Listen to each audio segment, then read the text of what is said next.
Friends, जय हिंद। कैसे आप लोग? आई होप आप सभी की प्रीलिम्स की तैयारी बहुत ही जोरदार तरीके से ऑन होगी।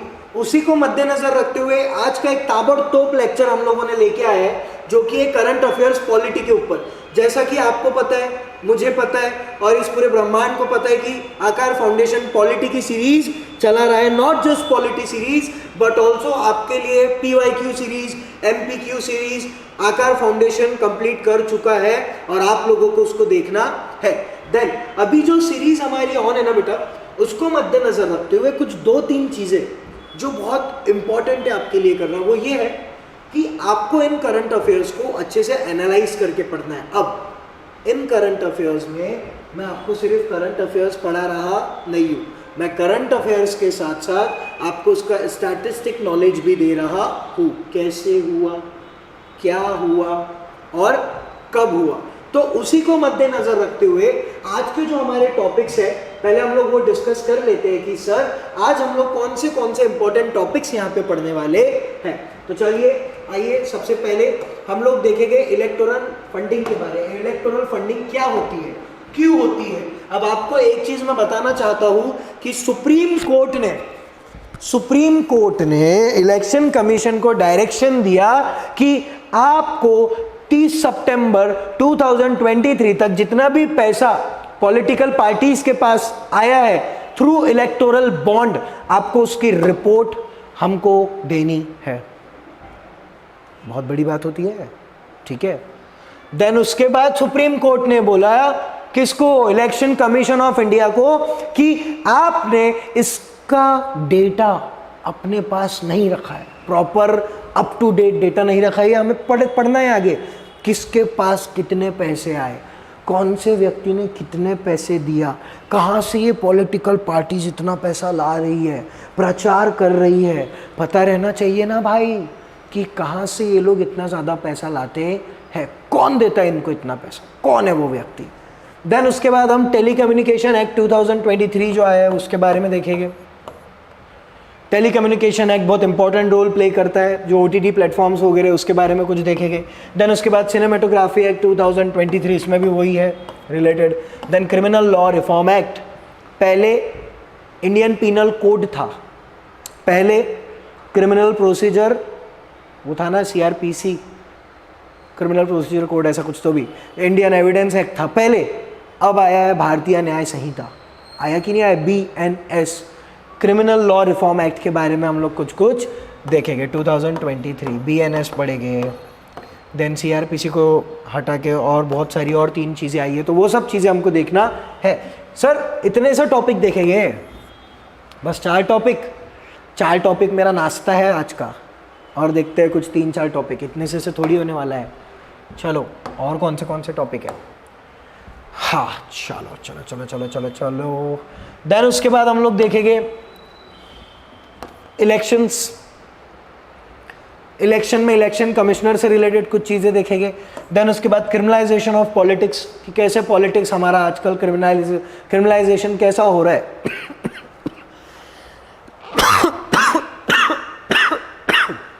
Extremely sorry guys.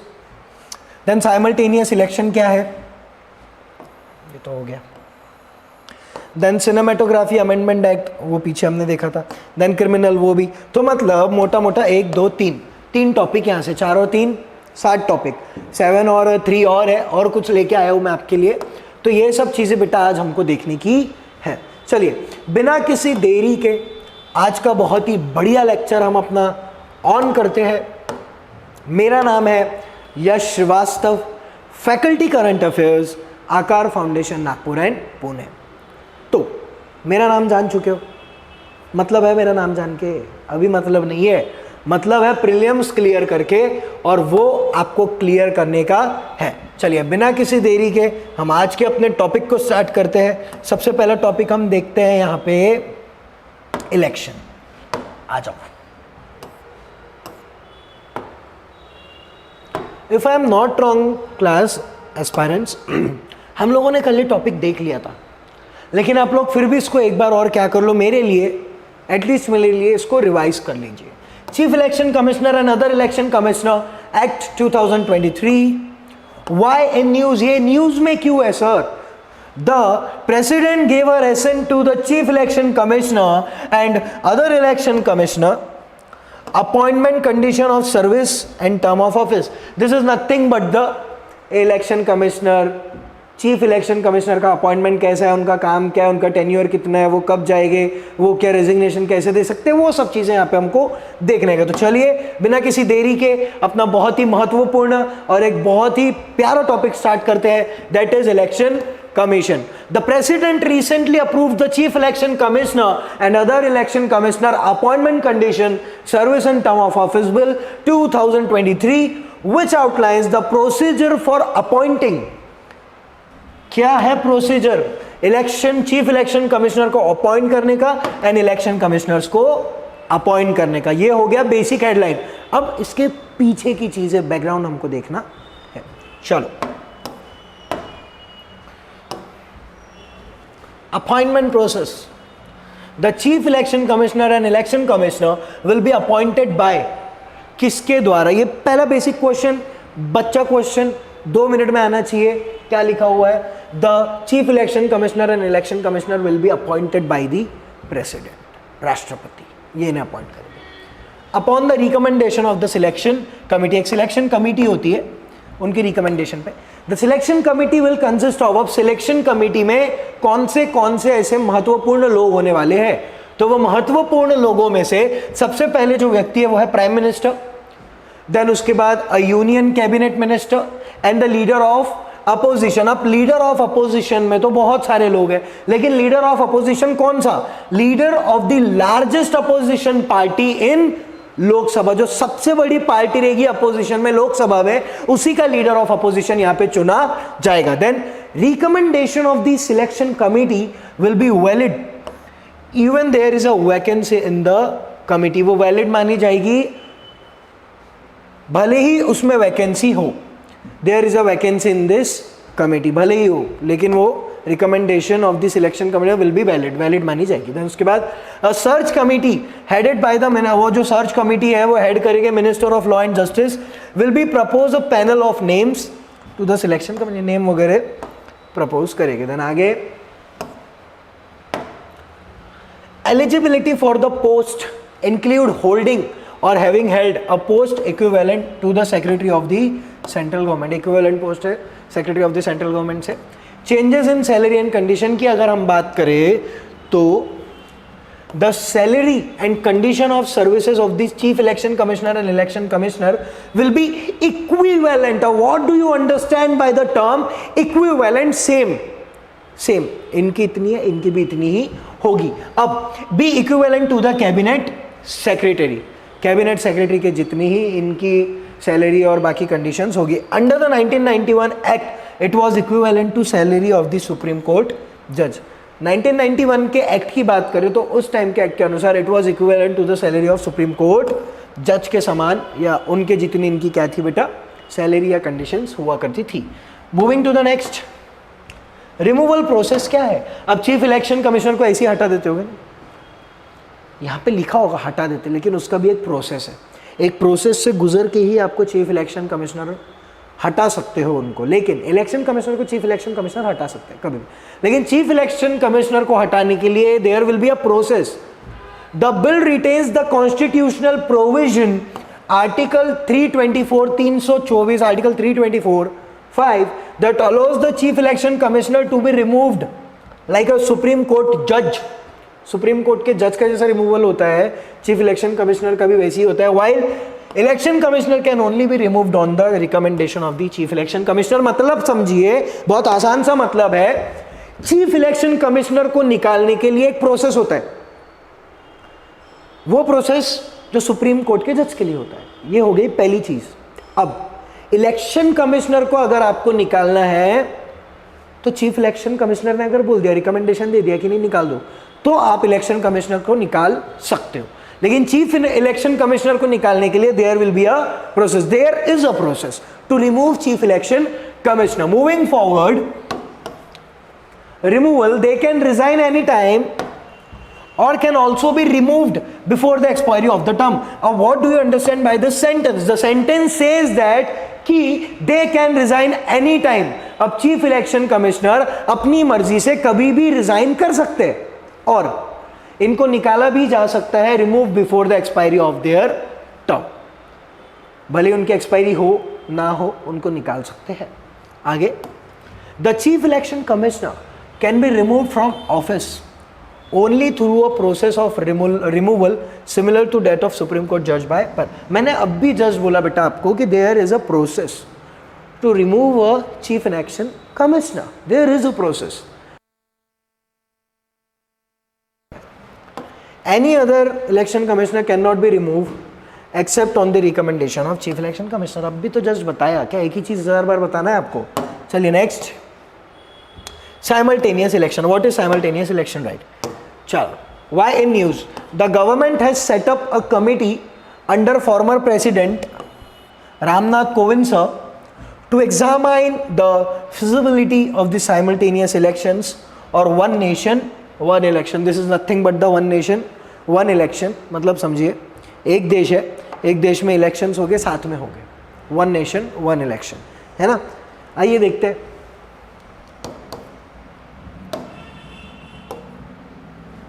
Why in news?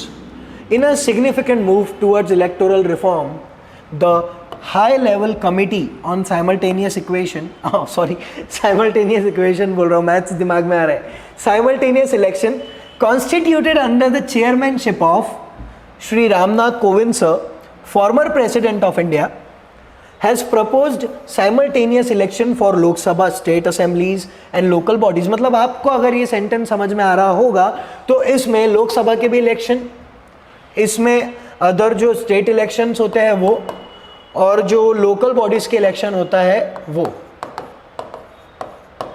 उनकी बात हो रही है. ठीक है.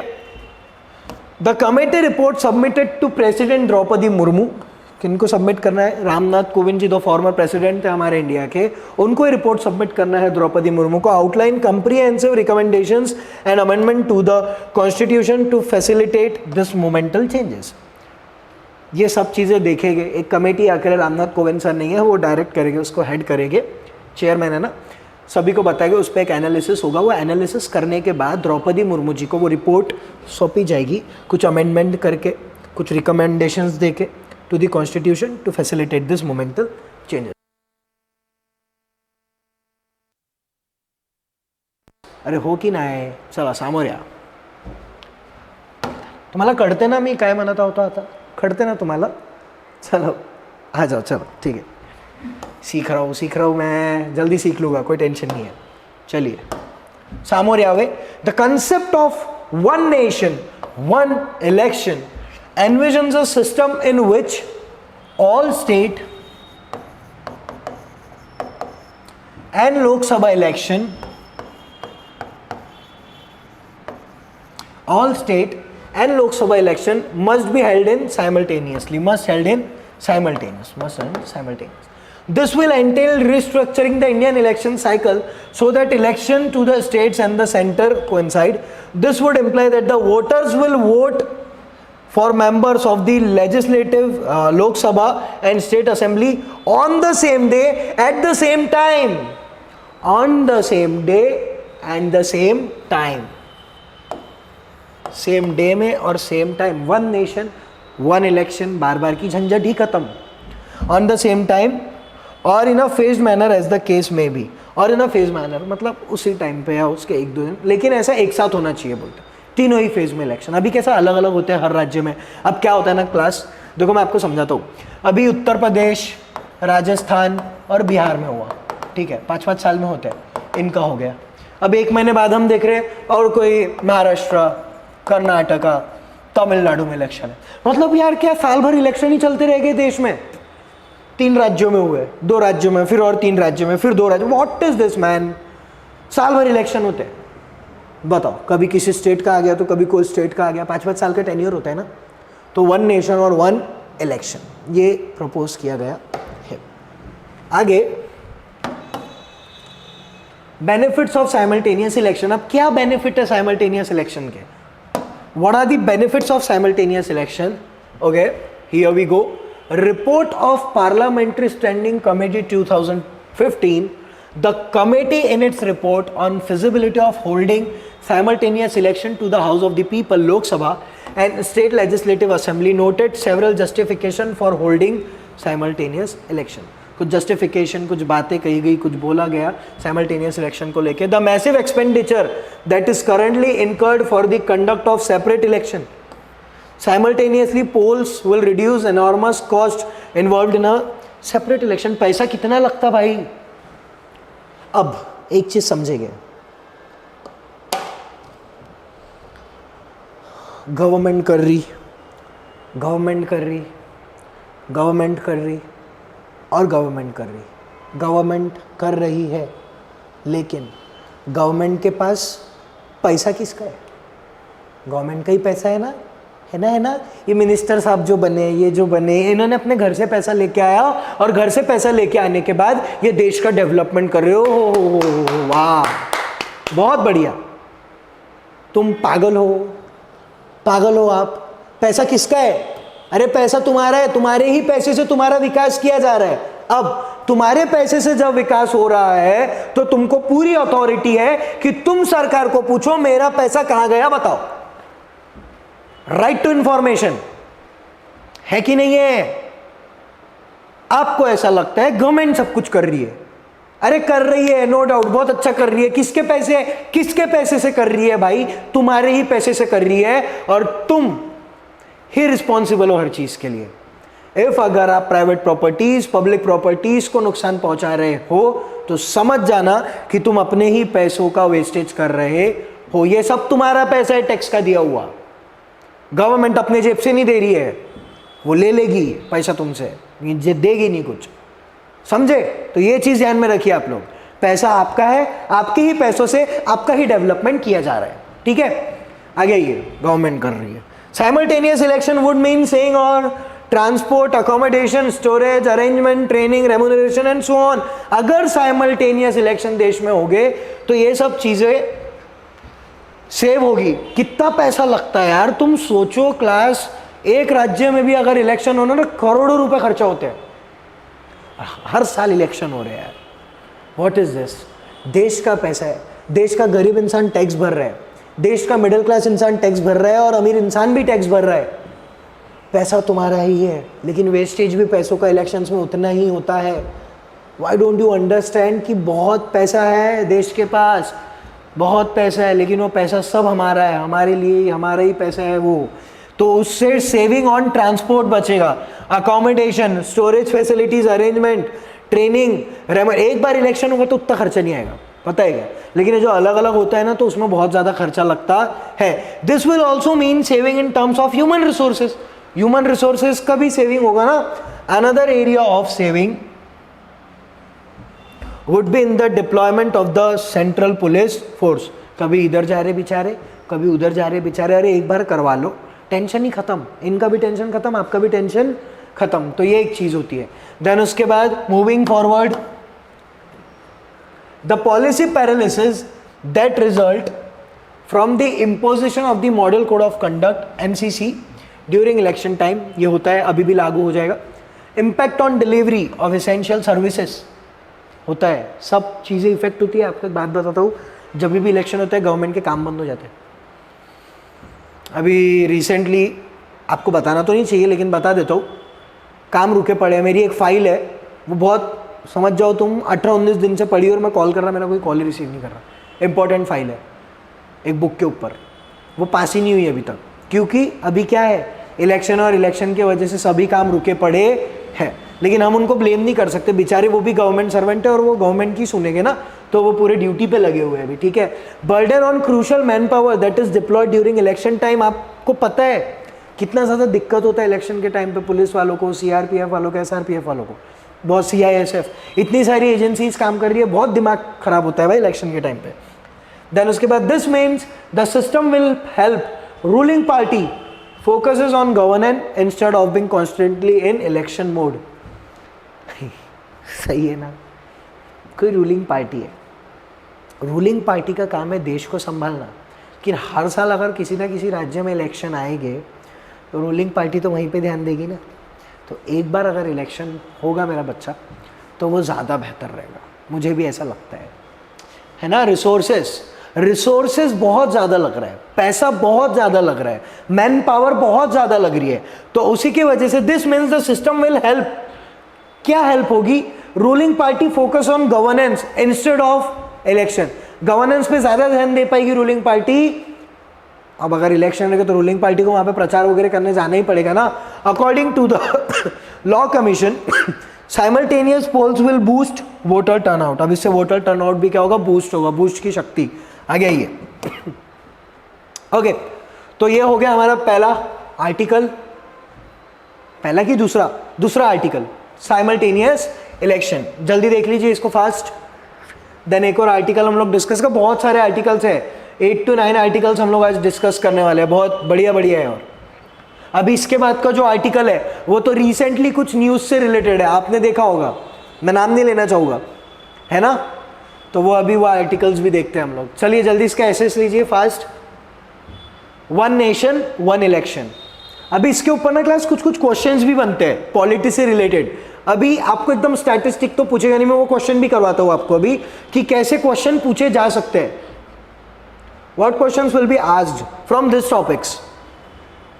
इलेक्शन के ऊपर मैं फिर बोल रहा हूँ, मुझे ऐसा लग रहा है, मैं भगवान तो हूँ नहीं, लेकिन मुझे ऐसा लग रहा है ये जो करंट टॉपिक्स है ना, इनके ऊपर क्वेश्चन पूछे जा सकते हैं। बहुत अंदर से मुझे ऐसा लग रहा है कि आ सकते हैं। चलिए जल्दी फास्ट, यस कमेंट, जल्दी फास्ट इसका एसेस लीजिए।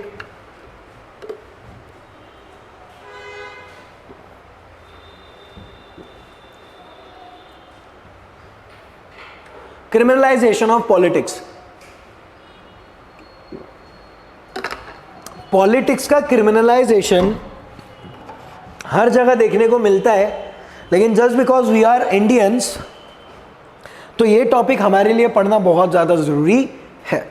चलिए, क्रिमिनलाइजेशन ऑफ पॉलिटिक्स बढ़िया टॉपिक है, मस्त टॉपिक है एकदम। वाई इन न्यूज़, क्यों ये न्यूज़ में अभी क्यों चल रहा है?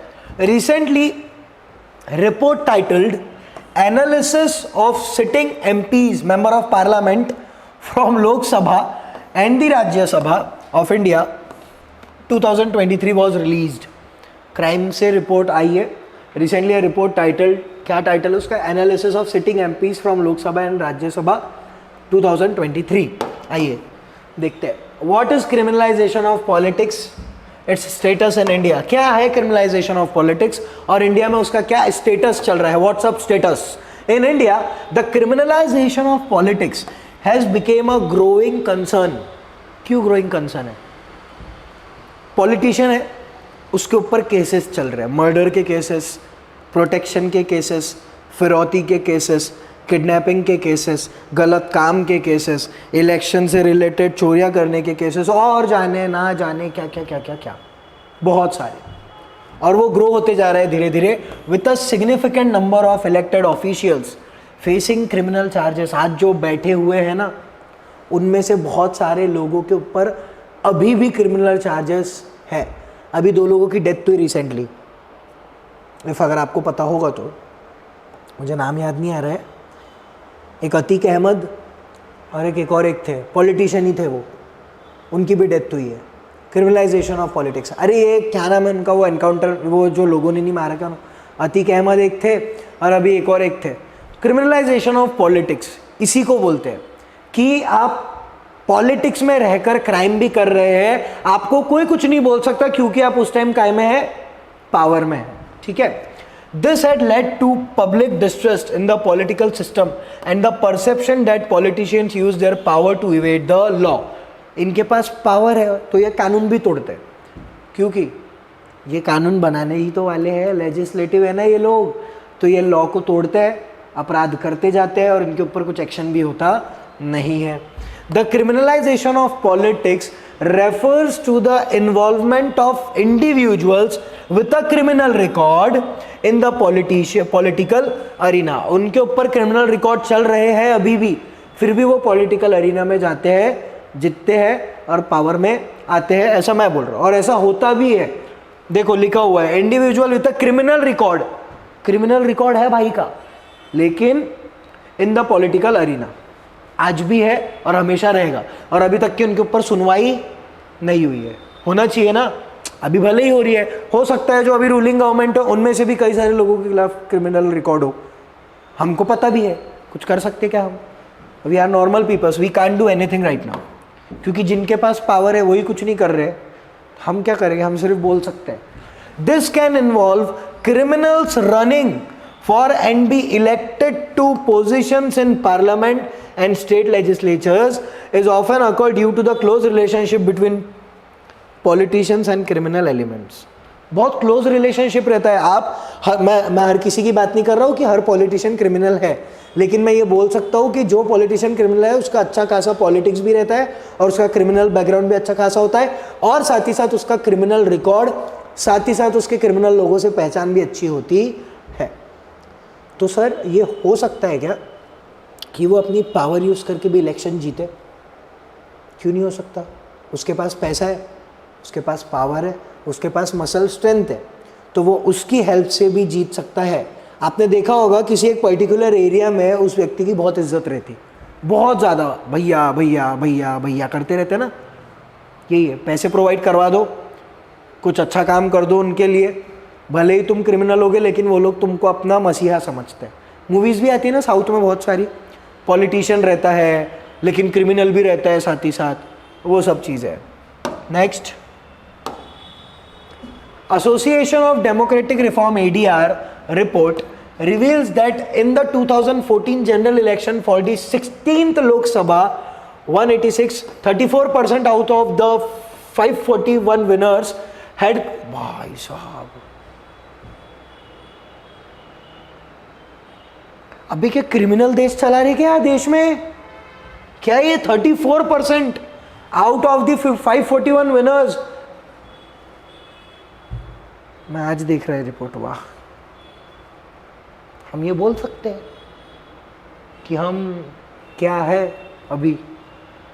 मैं ये नहीं बोल रहा सबने मर्डर किया है भाई, गलत मत वे में मत जाना, मैं ये नहीं बोल रहा सबने मर्डर किया है, कोई ना कोई किसी ना किसी प्रकार का क्रिमिनल रिकॉर्ड उनके ऊपर है बोलते हैं, ठीक है।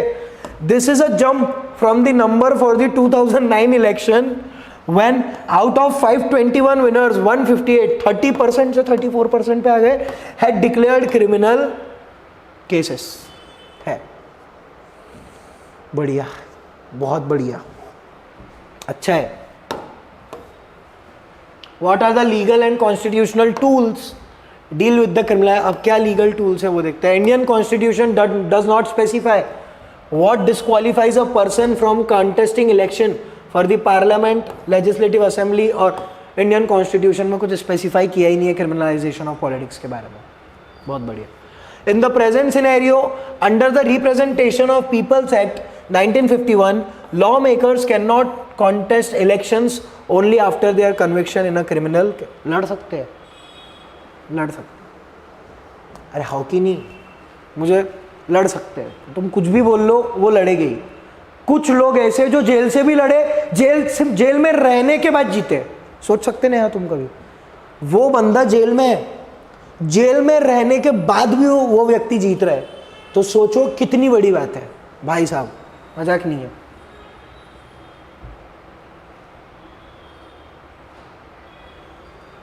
बढ़िया है, लड़ सकते हैं, यहाँ लिखा है, लेकिन मैं बोल रहा हूँ ना लड़ सकते, लड़ भी रहे। आओ, आपको नहीं लगता बंद होना चाहिए ये सब? लगता है बंद होना चाहिए, बिल्कुल बंद होना चाहिए यार। कोई क्रिमिनल कैसे देश चलाएगा? मैं तो बोलता IAS IPS को रखो देश चलाने के लिए, 50% अधिकारी लोग, 50% ये, मजा ही आ जाएगा, अच्छे से तो चलेगा देश थोड़ा सा। आओ, the representation of people act RPA 1951 mention the criteria mention किया है for disqualifying a person for contesting an election of the legislature. क्या? Section 8 of the act, that is disqualification on conviction for certain offences कुछ किया है, according to which an individual punished with a jail term of more than 2 years, 2 साल से ज़्यादा, cannot stand in an election for 6 years, 6 साल तक के वो इलेक्शन लड़ नहीं सकता after the jail term has ended, नहीं लड़ सकता बोलते। क्या नहीं लड़ सकता? आओ, the Election Commission of India under the Representation of People Act 1951 can remove or reduce the period of a person disqualification, बढ़ा भी सकती है और कम भी कर सकती है, ठीक है। Next, election commission can remove or reduce, ना सॉरी रिमूव और रिड्यूस लिखा है, हटा भी सकते हो और कम भी कर सकती है, हाँ, बढ़ा भी सकती है और वो नहीं है, ठीक है। एक बार देख लीजिए आप लोग, रिमूव और रिड्यूस है वो, ठीक है। शब्दों का खेल है, मैं थोड़े से शब्द भूल गया। क्रिमिनलाइजेशन ऑफ पॉलिटिक्स, रिसेंटली, ये याद रखना, recently a report title analysis of sitting MPs from Lok Sabha and the Rajya Sabha of India 2023 was release. एक बार ये रिपोर्ट भी देख लेना, घर जाके गूगल कर लेना, आ जाएगी आपको पूरी इंफॉर्मेशन। डिबेट के लिए अच्छा टॉपिक है ये। हाँ, by the way for your kind information, I am a neutral person, मैं किसी भी पॉलिटिकल पार्टी से बिलोंग करता नहीं हूं। जो सही है वो सही है, जो गलत है वो गलत है, एक चीज ध्यान में रखना कभी भी। अब हम देखते हैं इलेक्टोरल फंडिंग क्या है। ये अब भी देखे ना हमने जस्ट, इलेक्टोरल फंडिंग, चलिए ठीक है, ये इतने आर्टिकल हो गए, खत्म हो गए शायद। इलेक्टोरल 1 2 3 3 आर्टिकल पढ़े हमने अभी। Simultaneous elections, removal process, appointment, ये कल ही देख लिया था ना। चलो नेक्स्ट टॉपिक में आते हैं, इलेक्टोरल फंडिंग। 1 मिनट का ब्रेक, जल्दी से थोड़ा सा देख लीजिए टॉपिक को कि कौन से टॉपिक हम देखने वाले हैं। अभी जो टॉपिक पढ़ना है वो रहेगा इलेक्टोरल फंडिंग के ऊपर, टेलीकम्युनिकेशन एक्ट के ऊपर, सिनेमेटोग्राफी एक्ट और क्रिमिनल लॉ रिफॉर्म एक्ट, इसमें 3 एक्ट देखना है।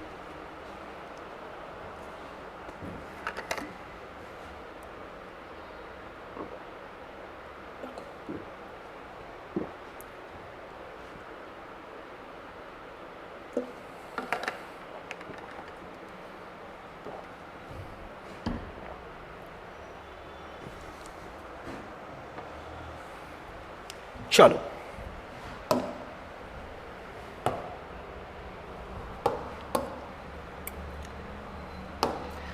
electoral funding. Why in news? Recently, the Supreme Court directed the Election Commission (EC) to submit data on the electoral bond received by the political party till September 30, 2023. This is nothing but the information about, समझा तो उसको जाने दो, उसको मत पढ़ो, आओ इधर, अरे सॉरी, उसको जाने दो, मैं समझा देता ना, काहे को तुमको टेंशन लेना है। इलेक्टोरल फंडिंग, अब यहाँ पे बात हो रही है कौन सी पार्टी के पास कितना पैसा आया इलेक्टोरल फंडिंग के माध्यम से। सर, क्या है इलेक्टोरल फंडिंग, क्या है electoral bonds? Parties electoral bond, ये एसबीआई से रिलेटेड, एसबीआई में अकाउंट रहता है। अब इसके बारे में ना कुछ पता ही नहीं रहता था कि कितना पैसा कौन सी पार्टी ने दिया, किसने कितना पैसा कौन सी पार्टी को दिया।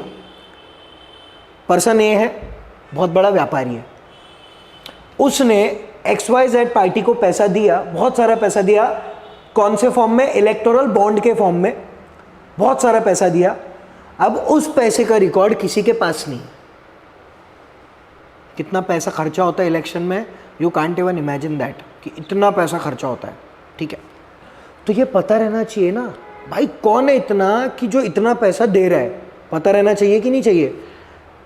सुप्रीम कोर्ट ने इलेक्शन कमीशन को यही बोला कि आप मुझे एक रिपोर्ट बना के दो कि किसने कितना पैसा कौन सी पार्टी को दिया है। अब इसमें कुछ चीज़ें सामने आई और पता चला कि ये जो इलेक्शन कमीशन है, इसने up to date record maintain ही नहीं किया। उसके लिए भी सुप्रीम कोर्ट ने इनको फटकार लगाई, आप ऐसा कर नहीं सकते। वी शुड नो कि कितना पैसा कहाँ से आया और कौन सी पार्टी को गया। इलेक्टोरल बॉन्ड अभी बीच में बहुत चल रहा था, ये करंट अफेयर ना भाई, बहुत ज़्यादा आग वाला करंट अफेयर है ये, ठीक है। इससे भी क्वेश्चन पूछ सकते हैं, स्टैटिस्टिक डाटा। आइए देखते हैं electoral funding. The Supreme Court has directed the election commission को डायरेक्ट किया of India to submit data, एक डेटा सबमिट करो regarding money collected by political parties through electoral bond before the court in a sealed cover within 2 weeks. बाप रे, after a 3-day hearing of a batch of pleas challenging the electoral bond scheme, the Supreme Court on Thursday, November 2, reserved its judgment in the case. Reserve कर लिया अपने judgment को. The 5-judge Constitution bench hearing the case also pulled up Election Commission को घिंचाओ जल्दी आ बिल्कुल. Also pulled up Election Commission of India for not maintaining an up-to-date data. अब भी बताया मैंने, आपने प्रॉपर रिकॉर्ड रखा नहीं है of electoral bonds received by various political parties. क्यों नहीं रखा? क्या ऐसी मजबूरियां थी जिससे नहीं रखा? बताइए election commission. The constitution bench headed by chief justice, अब उस बेंच में कौन था? हमारे CJI justice DY Chandrachud ji, comprises और justice Sanjiv Khanna, justice Bhushan Gavai sir, justice JB Pardiwala and Manoj Mishra ji. Next. अच्छा इतना गया कि दिमाग में नहीं? हाँ समझा?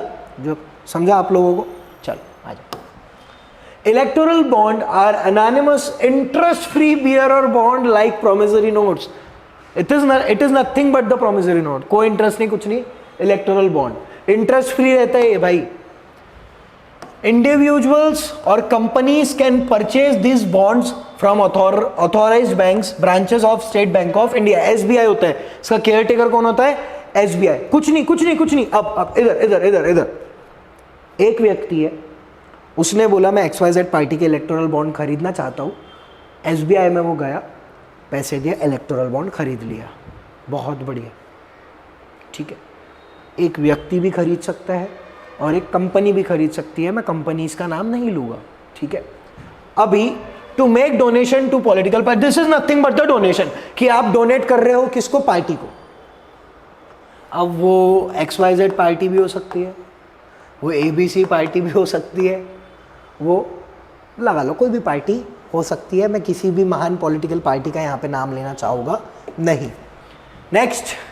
द बॉन्ड स्टार्ट एट ₹1,000 से लेके and go up to 1 crore. कितने कलोल? 1 कलोल तक जा सकता है.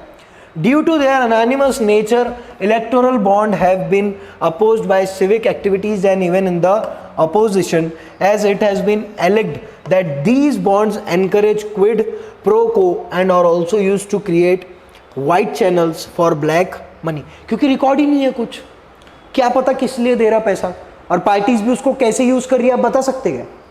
हो सकता है उस 1 करोड़ का इस्तेमाल वो कुछ गलत काम में यूज करे. आपने एक वो देखा होगा, हेमा माता जी, हाँ सॉरी, तारक मेहता का उल्टा चश्मा में एक एपिसोड था, देखे वो वाला? फोन बेचता है जेठालाल एक व्यक्ति को, और वो फोन वो पॉलिटिशियन गरीब लोगों में बांटता है. अब हमारे इंडिया में ऐसा बहुत होता. 500 की पत्ती में 1 वोट खरीदो, 200 की पत्ती में 1 वोट खरीदो. स्लम्स में क्या होता है बताओ? क्या बढ़िया बात है एकदम, आओ समझो. स्लम्स में क्या होता है?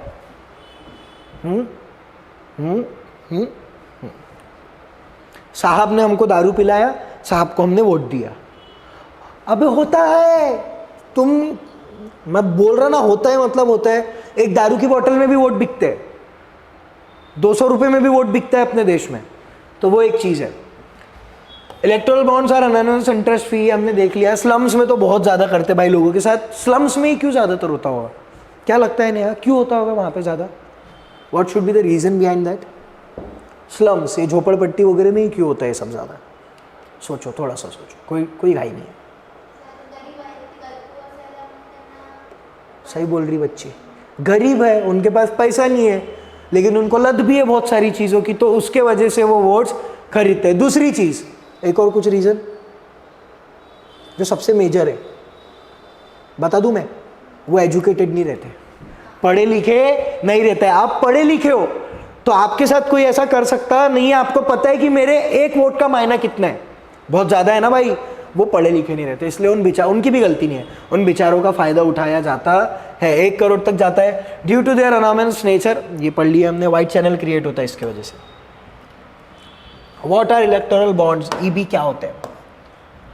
Electoral bonds are a financial instrument introduced by the government of India. Government of India introduced करती है.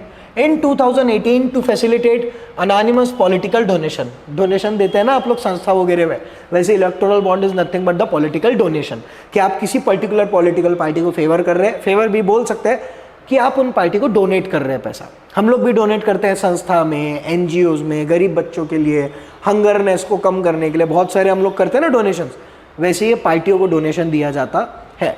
An electoral bond is a bearer instrument like a promissory note. एक प्रोमिसरी नोट के जैसा होता है. That is payable to the bearer on demand to donate their contribution to the political parties. Political party को as a donation के रूप में ये बियरर होता है, या हम बोल सकते हैं कि एज अ डोनेशन हम इन पार्टी को दे रहे हैं. Next, who are eligible to receive electoral bond. कौन है एलिजिबल इलेक्टोरल बॉन्ड रिसीव करने के? Only registered political parties are eligible to receive electoral bonds. अब ऐसी पार्टी जो रजिस्टर्ड है, कितनी, तुमको ना 5-6 पार्टी का नाम पता है ना? बीजेपी, कांग्रेस, आम आदमी पार्टी, तृणमूल कांग्रेस, एनसीपी, शिवसेना, ये सब पार्टी. इसके अलावा भी बहुत सारी छोटी छोटी पार्टीज रहती, पता है क्या? अब जो पार्टी रजिस्टर्ड है बोलते, ये इलेक्टोरल बॉन्ड सिर्फ उन्हीं को मिलेगा. However, there are certain criteria that political parties must meet to eligible to receive electoral bonds. कुछ क्राइटेरिया होते हैं. आपका भी यूपीएससी का कुछ क्राइटेरिया है. ग्रेजुएट लोग ही एग्जाम दे सकते हैं. क्राइटेरिया 21, अरे है ना, 21 ही है ना क्राइटेरिया. ये भी है एलिजिबिलिटी क्राइटेरिया बोलते हैं अपन, वैसा इधर भी है recognition. The political party must be registered under section 29 है 29A के तहत वो रजिस्टर्ड होनी चाहिए of the representation of the people act 1951. Recent election performance, the party must have secured at least 1% of the votes polled in the most recent Lok Sabha or state. In the most recent मतलब अभी अभी होना चाहिए 1% तो भी, पर वोट ही नहीं है. इलेक्टोरल बॉन्ड इशू होगा क्या? पॉसिबल ही नहीं है. एक आपका कुछ तो रिकॉग्निशन होना चाहिए ना देश में कि नहीं भैया हम ये है वो है. Available denominations, the government of India has specified various denomination for electoral bond ranging from ₹1000 से लेके 1 करोड़. किसी ने क्वेश्चन पूछा तो बोलना भैया 1000 से लेके तो 1000 to 1 करोड़. 1000 से लेके आप 1 करोड़ तक के इलेक्टोरल बॉन्ड्स कर सकते हो, खरीद सकते हो. ऑथोराइज्ड बैंक, कौन सा bank? State bank of India is the only bank authorised to sell these bonds. खरीदना है एसबीआई जाओ, मुझे चाहिए, और खरीद के लेके आ जाओ. ठीक है. Next,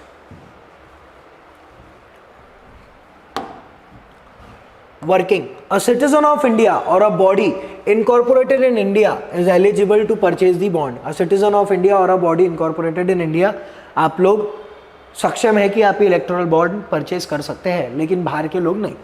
electoral bond are issued purchase for any value in multiple of ₹1000. अब भी जस्ट बताया ₹10,000, 1 लाख, 10, ये पूरा 1 करोड़ तक जाते हैं. कितने तक जाते हैं? पूरा 1 करोड़ तक. 1 लाख, 10 लाख, 20 लाख, पूरा 1 करोड़ तक from the specified branches of the state bank of India.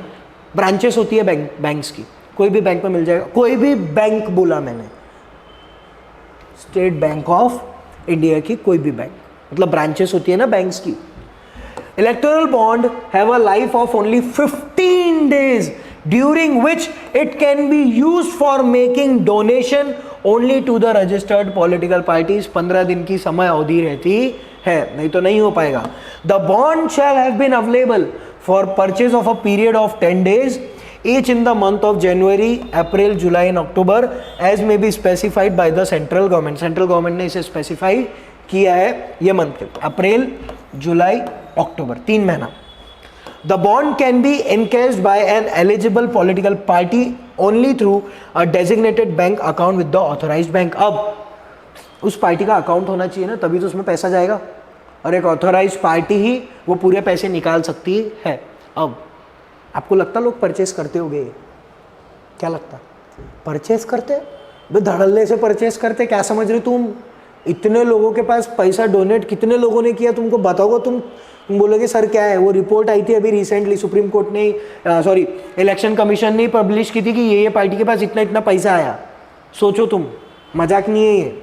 The political parties have to disclose the amount to the election commission.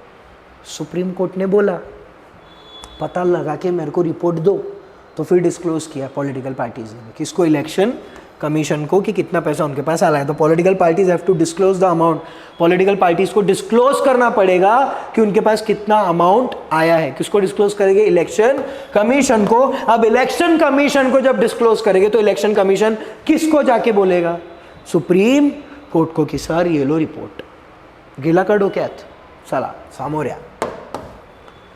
ठीक है, हो गया। जल्दी से इसका एसएस लो fast. Why in news,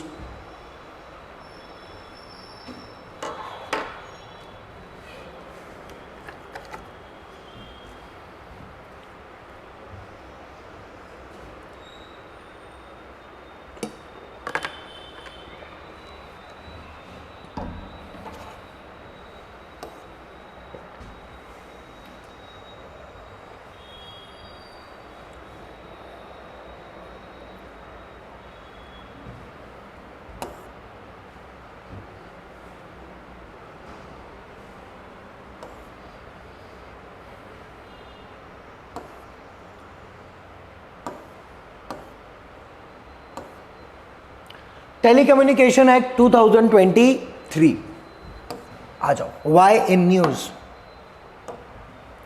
the president gave his assent to the telecom bill 2023 to place the 138 old Indian telegraph 138 को क्या बोलते, 138 साल पुराने एक्ट को रिप्लेस किया है अभी के टेलीकॉम बिल 2023 ने। तो वाई इन न्यूज, आगे। Recently the government introduce the telecommunication bill 2023 in the Lok Sabha में आया है।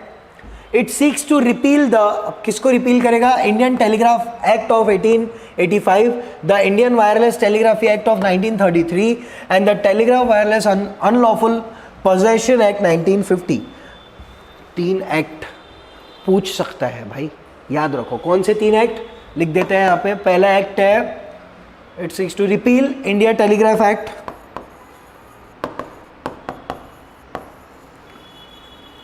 याद रखना इंडिया टेलीग्राफ एक्ट ऑफ कब का, 1885, ये हो गया पहला। देन दूसरा, Indian wireless telegraphy act, Indian wireless telegraphy act of 1933 का है ये। And the last but not the least, telegraph wires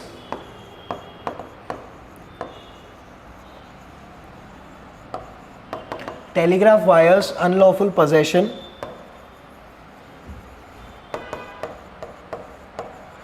1950। और कुछ अमेंडमेंट किया है telecom regulatory authority of try में 1997 के। ये याद रहना चाहिए भाई, लिख लो। हाँ, ये लिख लो जल्दी फास्ट, ये याद रहना चाहिए आपको कि कौन से चीजों को हटाया और न्यू आया।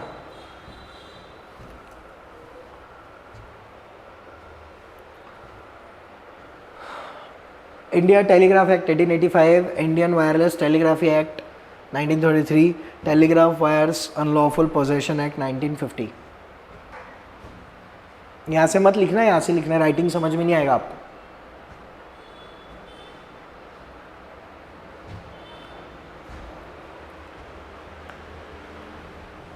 चलो नेक्स्ट। हाँ, what are the key provisions of the telecommunication bill 2023 के क्या क्या प्रोविजंस थे। Authorisation for telecom related activities, prior authorisation from the central government will be required to provide telecommunication services. आपको एक प्रायर रिकमेंडेशन लेना पड़ेगा केंद्र सरकार से कि क्या हम ये सर्विसेज प्रोवाइड कर सकते हैं। वहां से आएगा जब आपको लीगल नोटिस, देन आप कर सकते हैं। स्टैब्लिश, ऑपरेट, मेंटेन और एक्सपांड टेलीकम्युनिकेशन नेटवर्क्स और possesses रेडियो इक्विपमेंट।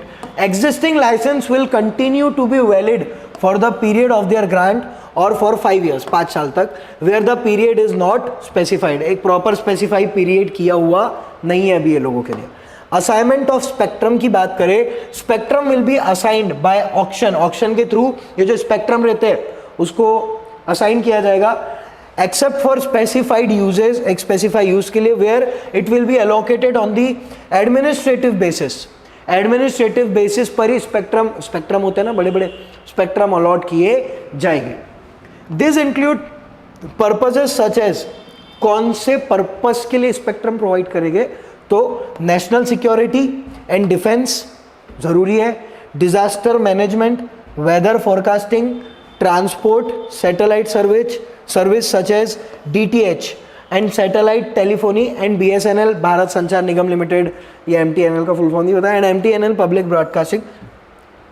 कुछ भी नहीं है भाई, सिर्फ इतना याद रखो कि स्पेक्ट्रम कौन सी चीज़ों के लिए प्रोवाइड ये लोग मंजूरी देंगे, तो वो कौन सी चीज़ें हैं, कहाँ हैं allocated on the administrative, this include purpose such as national security पहला, दूसरा डिफेंस सुरक्षा, तीसरा डिजास्टर मैनेजमेंट, ये सब सुनामी अर्थक्वेक वगैरह आते हैं, फिर वेदर फोरकास्टिंग, जैसे हमारे यहाँ का नागपुर का वेदर कब क्या हो जाएगा पता नहीं चलेगा, कल रात से पानी आ रहा था अभी वापस गर्मी लग रही है, तबीयत खराब वाले करने वाले काम, ट्रांसपोर्ट, सैटेलाइट सर्विस DTH, आप टीवी देखते हैं ना, satellite telephony, BSNL MTNL and public broadcasting services, ये मेजर चीज़ें हैं और यही तो आती है, और क्या आता है। द सेंट्रल गवर्नमेंट में रीपर्पज और रीअसाइन एनी फ्रीक्वेंसी रेंज। अब ये फ्रीक्वेंसी रेंज का एक बात बताता हूँ आपको, आप मोबाइल्स चला रहे हैं, आप टीवी चला रहे हैं, आप सब चीज़ें चला रहे हैं, लेकिन आपको ये पता है कि बेटा वो जो टावर रहता है उसके वजह से कितने बर्ड्स की जान जाती है। फ्रीक्वेंसी, आप बोलते हैं यार नेट बहुत स्लो काम कर रहा है यार, हट कॉल ही नहीं लग रहे यार, क्या करना है यार यार यार, ना जाने कितने यार बोलते हैं आप। फ्रीक्वेंसी बढ़ाने से बर्ड्स के ऊपर बहुत गलत इम्पैक्ट पड़ता है, और आज आप देखते भी होगे मेरे घर के सामने चिड़िया नहीं आती अब। ये तो मैं जब पहले उठता था, when I was in 4th और 5th, मैं जब सुबह उठता था चूं चूं चूं चूं आवाज़ आती थी चिड़िया की, कौवे आते थे बहुत सारे, मुझे नहीं दिखते क्लास अब कौवे। As parents to be very frank, मैं आपको बता रहा हूँ, मुझे आजकल चिड़िया नहीं दिखती मेरे घर के सामने, नहीं तो पहले सुबह से वो कान के सामने काव काव काव काव चलते रहता था। मैं 3 से 4 साल हो गया मैंने चिड़िया को नहीं देखा, अपने घर के सामने की बात करो, हवा में भले ही दिखती होगी वो, लेकिन घर के सामने आके जो इतना सारा झुंड बैठता था उनका, कितनी सारी चिड़िया रहती थी, लेकिन अभी वो देखने को मिलती नहीं है just because of you. Sir आप भी तो यूज़ कर रहे हैं, अरे तो हाँ ना भाई, हम आदी हो गए ना उस चीज़ के, लेकिन हम इंसान ये नहीं सोचता कि दूसरे के ऊपर क्या इफेक्ट पड़ रहा, हम अपनी ज़रूरतों को पूरा करना जानते हैं, बाकी लोग मर जाए हमको टेंशन, हमको फ़र्क नहीं पड़ता। लेकिन ऐसा नहीं है, जूही चावला ने इसके ऊपर एक केस भी किया था, एक मूवी भी आई थी वो रोबोट करके, रोबोट मूवी देखा है आपने अक्षय कुमार की, पक्षी राजन, पक्षी वो जो न्यू 2.0 आई थी, उसमें क्या है, उसमें यही तो है कि आप फ्रीक्वेंसी बढ़ाते जाते हैं, अब फ्रीक्वेंसी बढ़ाने की वजह से आपको तो मज़ा आ रही ना, लेकिन पक्षियों का बहुत ज़्यादा उसमें नुकसान होता है। सर भावनाओं में बह जाते हैं आप बहुत ज़्यादा पढ़ाते पढ़ाते, भावनाओं में कभी कभी बहना ज़रूरी है, नहीं तो आपको समझेगा नहीं कि इतना ज़्यादा प्रॉब्लम फेस करते हैं बेचारे पक्षी। The central government may also permit sharing, trading, leasing and surrender of spectrum. Central government authority है, उसके पास मेजर पावर है, मेन पावर है, वो कुछ भी कर सकते हैं स्पेक्ट्रम से related. Satellite internet allotment, the bill introduce provisions for allocating spectrum to, spectrum allocate करेगी to satellite internet providers, like ये कुछ कंपनीज के नाम है, like one web supported by Bharti and US based company such as SpaceX, Elon Musk की है ना शायद स्पेस एक्स, स्टारलिंक, ये कंपनीज बहुत बड़ी बड़ी है। Presently active authorization have been granted to one web को दिया है and Jio, paving the way for satellite based internet service. अभी इंटरनेट के वायर कहाँ है, हवे में है ना, इंटरनेट हवे से आता ना, सैटेलाइट से आता ना इंटरनेट, कि ओशन में वायर बिछी हुई है, आपके समुद्र में पूरी इंटरनेट की वायर्स बिछी हुई है, वहीं से आता है इंटरनेट। कभी पागल जैसे जवाब मत दे देना मेरे को, ये सर वो जो टावर रहता है ना उससे इंटरनेट आता है, पागल गई के। इधर आओ, powers of interception and search, messages or a class of messages between two or more person may be intercepted, monitored or blocked on a certain grounds. ये गलत है. आपकी प्राइवेसी ब्रीच हो रही है ऐसा लग नहीं रहा क्या? इस सेंटेंस में मुझे लग रहा है between two or more person may be intercepted, monitored or blocked on a certain ground.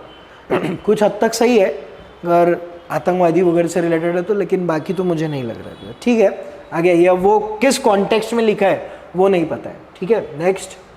Such action must be necessary or expedient in the interest of public से. हाँ, पब्लिक सेफ्टी की अगर बात आ रही है तो आप कर सकते हैं. और public emergency and must be in the interest of specified ground which include security of the state. अगर स्टेट की सिक्योरिटी से रिलेटेड कुछ चीज़ें गलत हो रही है तो मैं भी किसी की प्राइवेसी ब्रीच करने को डरूंगा नहीं.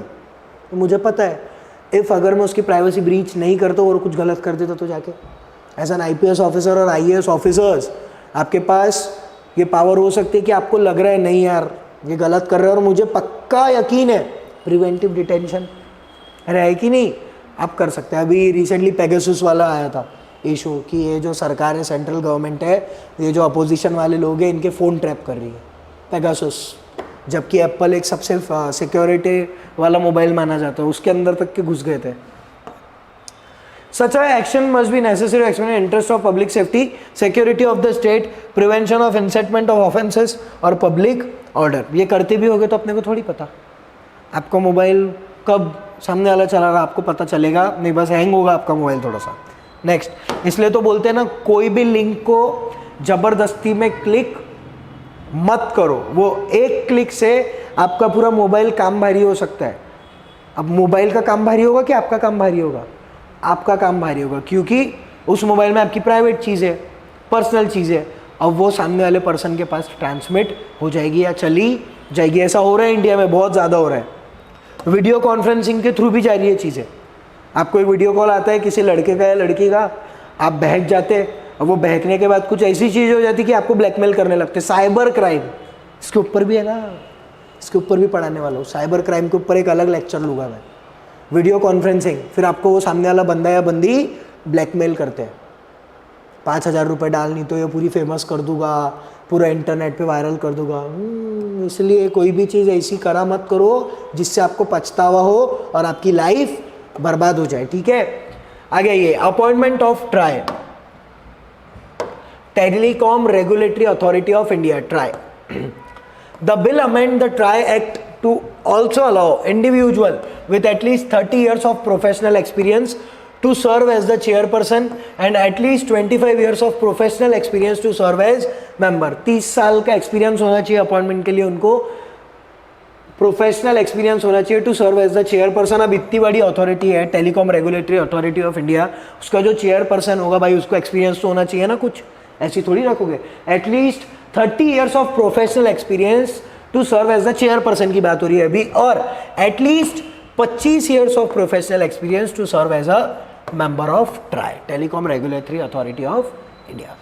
डिजिटल भारत निधि बहुत चल रहा है और आजकल एक बात याद आती है मुझे अपोजिशन की, मैं फिर बोल रहा हूँ I am a neutral person, लेकिन एक अपोजिशन की बात याद आती है मुझे कि ये बहुत गलत हो रहा है, आप सब चीज़ें ऑनलाइन कर रहे हैं, गरीब लोग कहाँ से रखेंगे.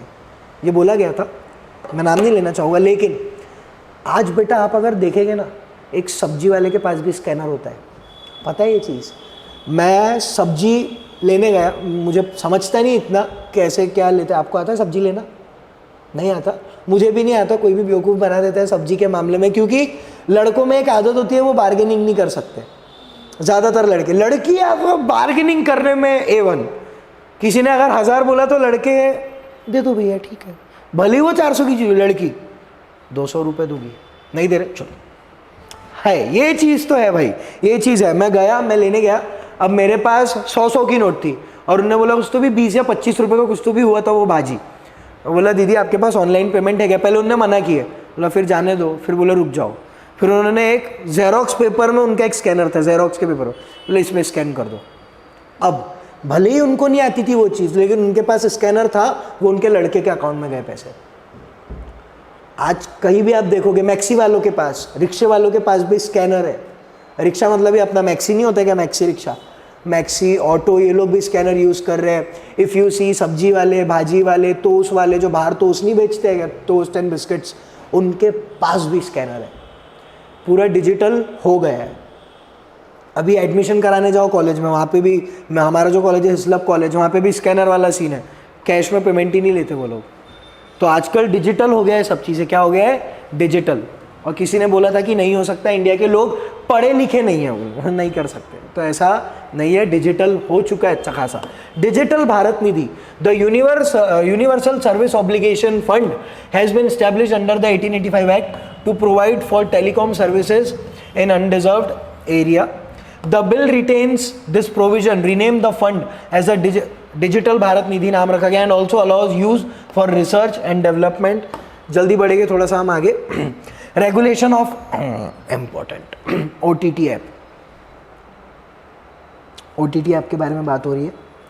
Regulation of OTT apps, it has removed over the top, OTT over the top services, OTT का full form over the top and app from the definition of telecommunication services in a big relief to communication service providers such as WhatsApp and Telegram। बीच में इसके ऊपर भी बहुत सारी चीज़ें चल रही थी WhatsApp के ऊपर, क्योंकि WhatsApp एक ऐसी चीज़ है जो आप बोल रहे हैं एंड टू एंड एनस्क्रिप्टेड।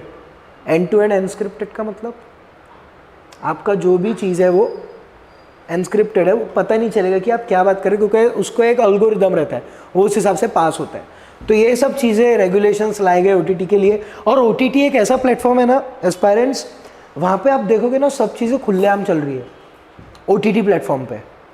मुझे लगता है कि एक रेगुलेशन लाना चाहिए, गालियाँ खुलेआम चल रही है, सब चीज़ें सब हो रहा है, लेकिन वही आप टीवी में देखोगे तो ऐसा नहीं है, बीप हो जाती है कोई भी चीज़। OTT में ऐसा नहीं है। फॉर एग्जाम्पल एक सीरीज़ है मिर्ज़ापुर, मतलब बोल क्या चल रहा है, इससे बच्चों को इफेक्ट पड़ रहा है। आपको पता है यूट्यूब भी गाली वगैरह अलाउ कर रहा है शायद से, एब्यूज़ वर्ड्स। ऐसा लगता है मुझे कि ये थोड़ा सा करना चाहिए यार कुछ, क्योंकि इससे ना छोटे बच्चे बहुत बिगड़ रहे हैं, इन्फ्लुएंस में बहुत। और हमारे इंडिया का यूथ वो जितनी अच्छी चीज़ें नहीं सीखेगा ना, अच्छी चीज़ें माने ऐसे लेक्चर्स हो गए, देन बाकी चीज़ें पढ़ने वाली होगी, नहीं, उनसे उनका लेना देना नहीं है। वो गलत चीज़ों में जल्दी जाते हैं। अब गलत चीज़ों में जल्दी जाते हैं मतलब फालतू की चीज़ों में उनका ध्यान थोड़ा सा ज़्यादा रहता है। तो एक अथॉरिटी होना चाहिए उसको भी चेक करने के लिए। आ गया ये appointment of TRAI, telecom regulatory authority of India. The bill amend the TRAI act to also allow individuals with at least 30। अरे अभी तो देखा ना, ये हो गया, ये हो गया आगे।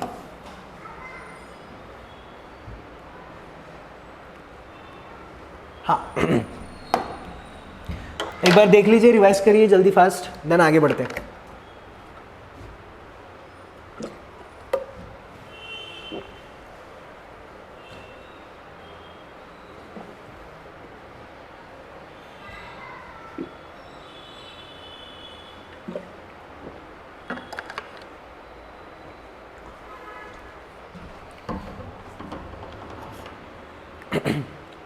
What is the status of telecom sector in India?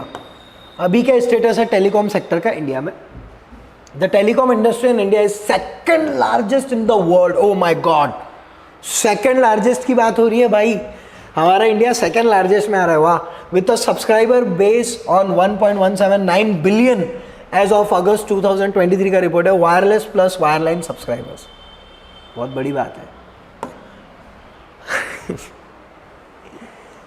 आजकल आप सुबह जब वॉकिंग पे जाएंगे तो आप देखेंगे जो एक बहुत ओल्ड अंकल है उनके पास भी मोबाइल है और वो भी इंटरनेट चला रहे हैं। मुझे ऐसा लगता है कि वो डब्बा फ़ोन जो आता था वो बंद ही हो गया अभी, है ना नेहा? वो दिखता ही नहीं भाई लोगों के हाथ में। इफ़ अगर वो दिखेगा भी आपको तो एक ऐसा मोबाइल रहेगा उनके पास और एक छोटा फ़ोन, लेकिन वो यही यूज़ करते हैं। ज़माना चेंज हो रहा है, ज़माना चेंज हो रहा है। और एक ज़माना मुझे ऐसा लगता है बच्चा पैदा हुआ 6-7 महीने का हुआ मोबाइल ले लेगा, हो सकता है 2050 या 2060 तक। सर ये भी हो सकता है माँ के पेट से ही मोबाइल लेके आ रहा बच्चा और मोबाइल लेके आता हूँ मैं, कुछ भी हो सकता है, कुछ भी हो सकता है। क्योंकि आप देख रहे हैं, मैंने भी ये ऑब्जर्व किया है, बच्चे पैदा हुए, उनका बर्थ हुआ, कुछ 6-7 महीने के बच्चों को पेरेंट्स आदत लगा देते मोबाइल की और वो चला दे। वाह, यूट्यूब में कार्टून लगा रहे खुद से सर्च करके, ये छोटे छोटे बच्चे। हंसी भी आती क्योंकि अपन इनको कुछ बोल नहीं सकते, प्यार आ जाता ना छोटे छोटे बच्चों के ऊपर, क्यूट रहते तो बहुत ज़्यादा। गलत है, इतनों से बच्चों को मोबाइल की आदत लगाना, बेटा तुम जहर दे रहे हो उनको, क्योंकि वो छोटे बच्चों के ऊपर, अब अच्छी चीज़ देख रहे हैं तो बहुत अच्छी बात है, लेकिन अगर गलती से वो ट्रेंडिंग में चलते रहता है ना, गलत चीज़ें अगर वो देखेगा तो बच्चा गलत ही चीज़ें सीखेगा, फिर आप कुछ भी कर सकते नहीं है। जैसे ये रेगुलेशंस लगाते हैं ना, वैसे पेरेंट्स आप रेगुलेशन लगाइए बच्चों के ऊपर। और ये मोबाइल बहुत घातक शस्त्र है, शस्त्र, मोबाइल एक शस्त्र है जो बहुत एडवांटेज भी है बहुत सारे। आप यूपीएससी एस्पायरेंट्स हैं, आप पढ़ने के लिए, लेकिन जितना हो सके ना इस चीज़ को अपने से दूर रखो, क्योंकि ये बहुत बड़ा क्या है, डिस्ट्रैक्शन है आपके लिए। पढ़ लो, रख दो।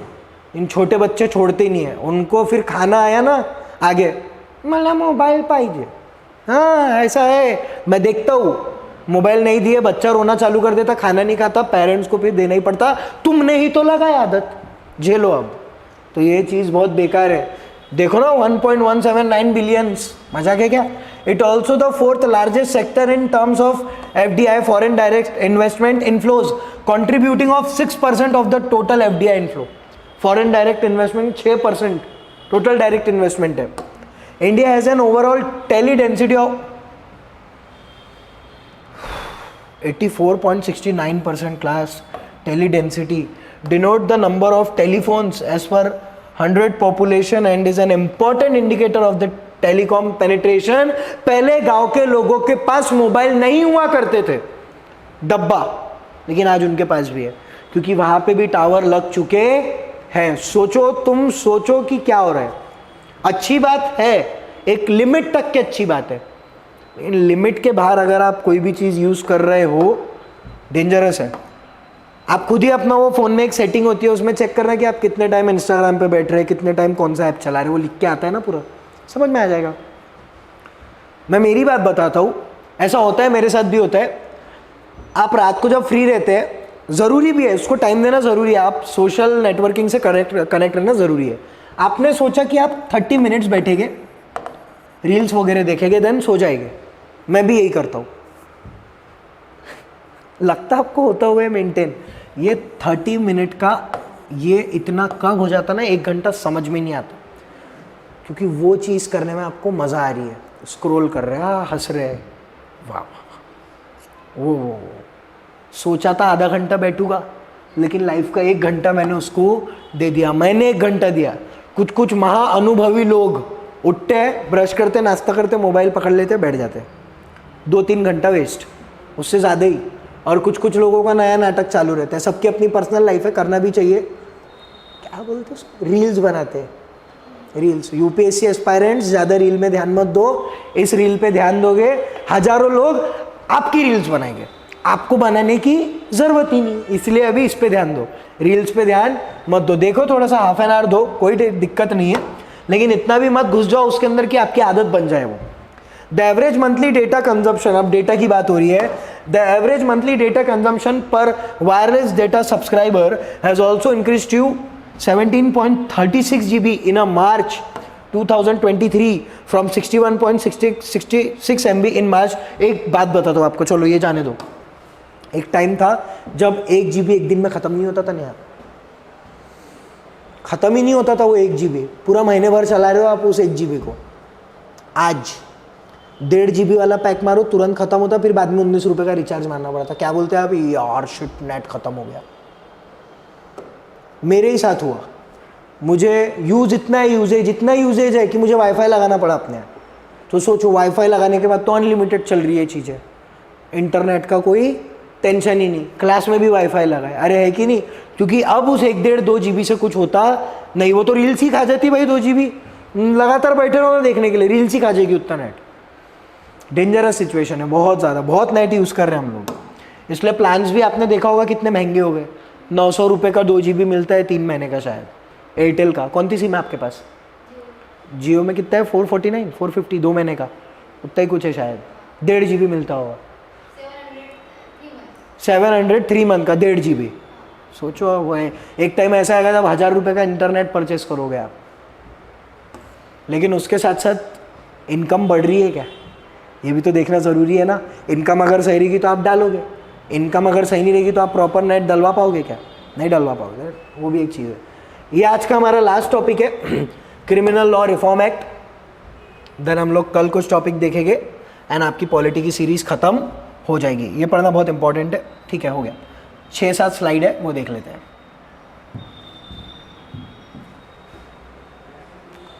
इसके पहले का रिवाइज करे क्या, नहीं करे, देख लीजिए जल्दी जल्दी फास्ट। देन लास्ट वाला आर्टिकल डिस्कस करके 20 मिनट का है, वो डिस्कस करके लेक्चर को ख़त्म कर देंगे।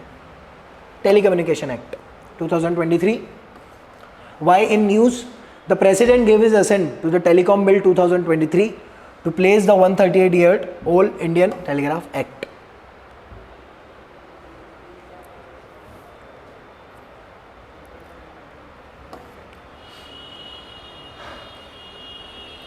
ट्राई का फुल फॉर्म याद रखना, telecom regulatory authority of India, लिखा भी होगा यहाँ कहीं।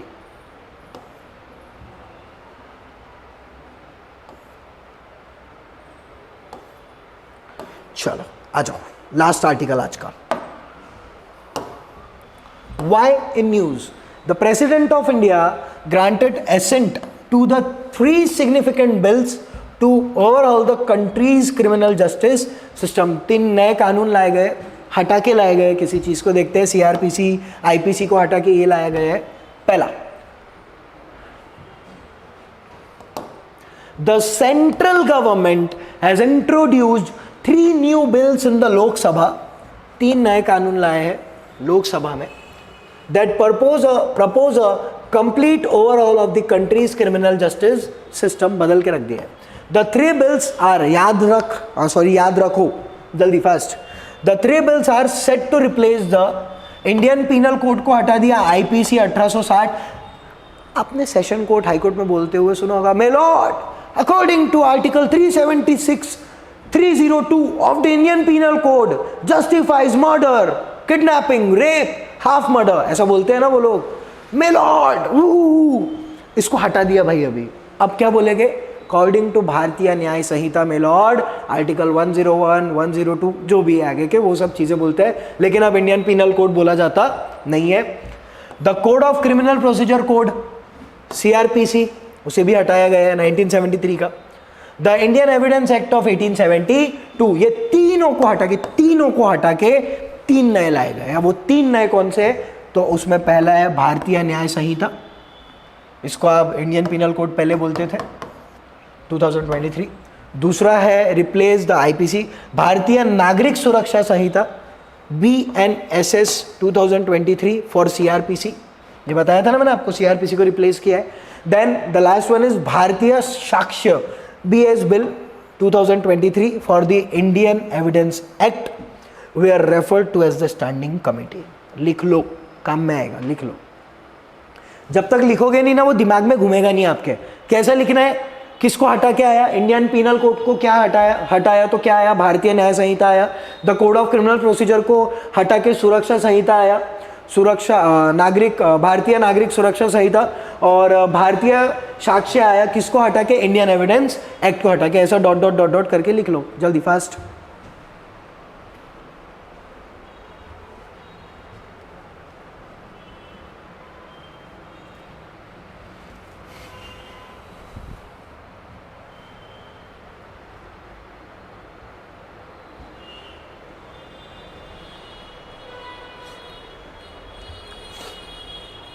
जब तक लिखोगे नहीं ना बेटा जमेगा नहीं। कुछ चीज़ें ऐसी है जो आपको लिखना पड़ेगा। मैंने अभी तक लिखने बोला नहीं, लेकिन ये लिख लो, काम में आएगा।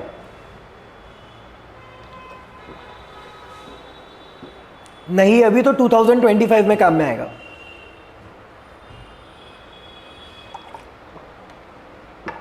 एंड जो मेरे प्यारे विद्यार्थी 2025 अटेम्प्ट दे रहे हैं उनको सभी चीज़ें पढ़ना है। हाँ, उनको कुछ भी स्किप करने का नहीं है, उनको सभी चीज़ पढ़ना है। आइए देखते हैं। तो याद हुआ आप लोगों को पहले क्या था, Indian penal code of 1860, the code of criminal procedure 1973 और इंडियन एविडेंस एक्ट, ये पहले था। अब क्या है, भारतीय न्याय संहिता 2023, भारतीय नागरिक सुरक्षा संहिता 2023, भारतीय साक्ष्य Bill 2023 for the Indian Evidence Act were referred to standing committee. आइए क्या है ये background. The Ministry of Home Affairs in 2020 had constituted a committee headed by, ये याद रखिएगा, प्रोफेसर डॉक्टर रणबीर सिंह. ये वाला रणबीर है क्या अपना दीपिका वाला है? ये वो रणबीर नहीं है, ये कोई और रणबीर साहब है. Ranbir Singh, former vice chancellor of national law university, vice chancellor थे ये नेशनल लॉ यूनिवर्सिटी के, Delhi, to review the 3 codes of criminal law. और मुझे ऐसा लगता है कि ये सही किया. कॉलोनियल रूल से वो चलते आ रहा था, भाई अपना कुछ लाओ ना, वो तो उनका है ना. किसका? ब्रिटिशर्स का. Very good. The mandate of the committees was to recommend reform in the criminal law of the country in a principled, effective and efficient. अब इसका क्या काम था कि आप भैया क्या कीजिए, कमिटी वाले रिकमेंड करो रिफॉर्म अलग अलग जो हम ला सकते हैं इन द क्रिमिनल लॉ, जो पुराना था हम बदल ही देंगे, of the country in a principled and effective manner. एक रहना चाहिए ना, कोई भी रिपोर्ट आप जब सबमिट कर रहे हो तो उसको एक प्रॉपर मैनर होता है. आप जब आंसर राइटिंग करेंगे तो उस आंसर राइटिंग का एक मैनर होना चाहिए. बच्चे लिख रहे हैं, सभी बच्चे लिख रहे हैं, आंसर राइटिंग तो सभी कर रहे हैं. आप सबसे अलग कब रहोगे? जब आप कुछ अलग करेंगे. बोलते हैं ना हमेशा, बहुत बड़े बड़े टीचर्स ने भी बोला है, बहुत बड़े बड़े गुरु लोगों ने भी बोला है कि आप तब सबसे अलग है जब आप सबसे अलग करेंगे. क्योंकि भीड़ का हिस्सा तो सभी होते हैं. जब आप उस भीड़ का हिस्सा ना होते हुए कुछ अलग वे में कर रहे हैं ना, तो आप हाईलाइट होते हैं. क्या होते हैं? हाईलाइट होते हैं. तब जाके आपका सिलेक्शन होता है. क्योंकि आप भीड़ का हिस्सा बनोगे तो वो भीड़ का तो चेक ही कर रहे हैं ना, तो उसी हिसाब से आपकी भी चेकिंग होगी. लेकिन आप भीड़ का हिस्सा अगर नहीं है तो देन आप हाईलाइट डेफिनेटली होगे. Criminal law of the country principle which ensured the safety and security of the individual, the community and the nation. Safety and security of individual की, कम्युनिटी की एंड हमारे भारत देश की, नेशन की. Which prioritize the constitution values of justice, dignity and the inherent worth of the individual. सही है. In February the committee submit its recommendation on the criminal law. February में इन्होंने अपनी कमीशन रिपोर्ट अपनी दे. ये लो भैया, रखो अपने पास. Just give me a second.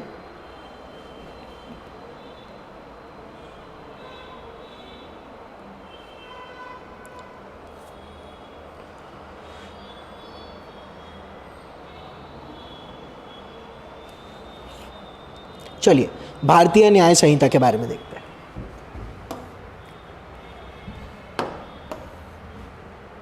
About भारतीय न्याय संहिता, इंडियन पीनल कोड को हटा के आया है, हमने अभी जस्ट देखा 2023. The Indian penal code was drafted by the first law commission which was chaired by British Thomas Babington Macaulay. Macaulay साहब थे उस टाइम इन 1834. 1834 में किसका रूल था इंडिया में? ब्रिटिशर्स का. तो ब्रिटिश के ही ये व्यक्ति है, गोरे. The code came into force in January 1860. 1834 1860 में आ गया. The Bharatiya Nyaya Sanhita bill 2023 will repeal and replace the IPC. Sir ये तो हमको बचपन से पता है, ये भारतीय न्याय संहिता आया है किसको हटा के? तो ये हटा के आया है, इंडियन पीनल कोड को हटा के आया है. The BNS bill proposes several changes in the existing provision including those related to defamation offense, defame करना offense against women and attempt to commit suicide. The BNS proposes several changes. कुछ changes किए इन्होंने act में in the existing provision including ये कुछ defame करने वाला system offenses, ये सब चीज़ों में इन लोगों ने क्या किया है, कुछ तो भी अलग किया है, इसमें changes लाए हैं. While the Indian Penal Code has 511 section, 511 section, the BNS bill contains only 356 provision. 511 356 में फर्क है. ठीक है. नेक्स्ट की हाईलाइट क्या है BNS बिल का? सेडिशन के charges. Under the IPC section 124A 124A deal with offence of sedition and prescribe sentence of life imprisonment. Life imprisonment मतलब आजीवन कारावास. ठीक है. और इम्प्रिजमेंट विच में एक्सटेंड टू 3 years, और ऐसा कारावास जो 3 साल तक के एक्सटेंड हो सकता है, टू विच फाइन में बी एडेड. अभी आजकल जो सजा होती है ना, देखो कैसी होती है, मैं बताता हूँ. इन पर्टिकुलर व्यक्ति को 5 साल की सज़ा हो रही है, साथ ही साथ इन्हें 5,000 जुर्माना पे करना पड़ेगा। किसको? कोर्ट को, कि आपने वो क्राइम किया है तो इस क्राइम का जुर्माना भी आपको देना पड़ेगा। इफ अगर आप जुर्माना नहीं दे सकते हैं तो आपको इतनी सज़ा और बढ़ा दी जाएगी। तो ये होती है इन the BNS bill provision 150 under the chapter pertaining to offense against the state talks about act endangering sovereignty, unity and integrity of India. कुछ कुछ लोग स्टेट के अगेंस्ट में भी ऑफेंसेस करते हैं, तो उससे हमारे इंडिया की भी सोवरेनिटी, यूनिटी और इंटीग्रिटी खराब होती है। तो ऑफेंसेस अगेंस्ट द स्टेट वो बात करता है act endangering sovereignty, unity and integrity of India.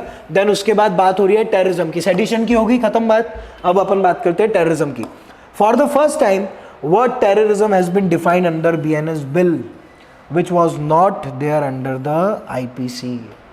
Indian penal code में आतंकवाद, टेररिज्म के बारे में कुछ भी लिखा गया नहीं था, लेकिन हमारे भारतीय न्याय संहिता 2023 में टेररिज्म के बारे में लिखा गया है। A terrorist has been defined as one who commit any act in India or a foreign country with the intention to threaten the unity, integrity and security of India, to intimidate the general public, a segment thereof, or to disturb public order। ये पढ़ाते वक्त मुझे एक ही इंसान दिमाग में आया। क्या लगता मेरे दिमाग में कौन आया होगा? क्या लगता? कसाब, कसाब, अजमल कसाब। 26/11 का हमला पता है? मेरे महान भारत देश में हुआ था 26/11, पता है आपको? तुमको 26/11 का अटैक नहीं पता? मैं ऐसी बात मत करो मेरे से भी। तुमको 26/11 का अटैक नहीं पता जो ताजमहल कामा हॉस्पिटल में हुआ था? अभी सब पढ़ाई छोड़ के एक वीडियो देखना 26/11 की, मेरे लिए देख लेना, समझ में आ जाएगा क्या हुआ था। 26/11 भाई, आतंकवादी मेरे प्यारे भारत देश में आए और इन्होंने कुछ नहीं किया, sorry for my language guys, इन्होंने कुछ नहीं किया, गन लोड किया और मारना चालू कर दिया सबको। अब वीटी स्टेशन पता है मुंबई का आपको?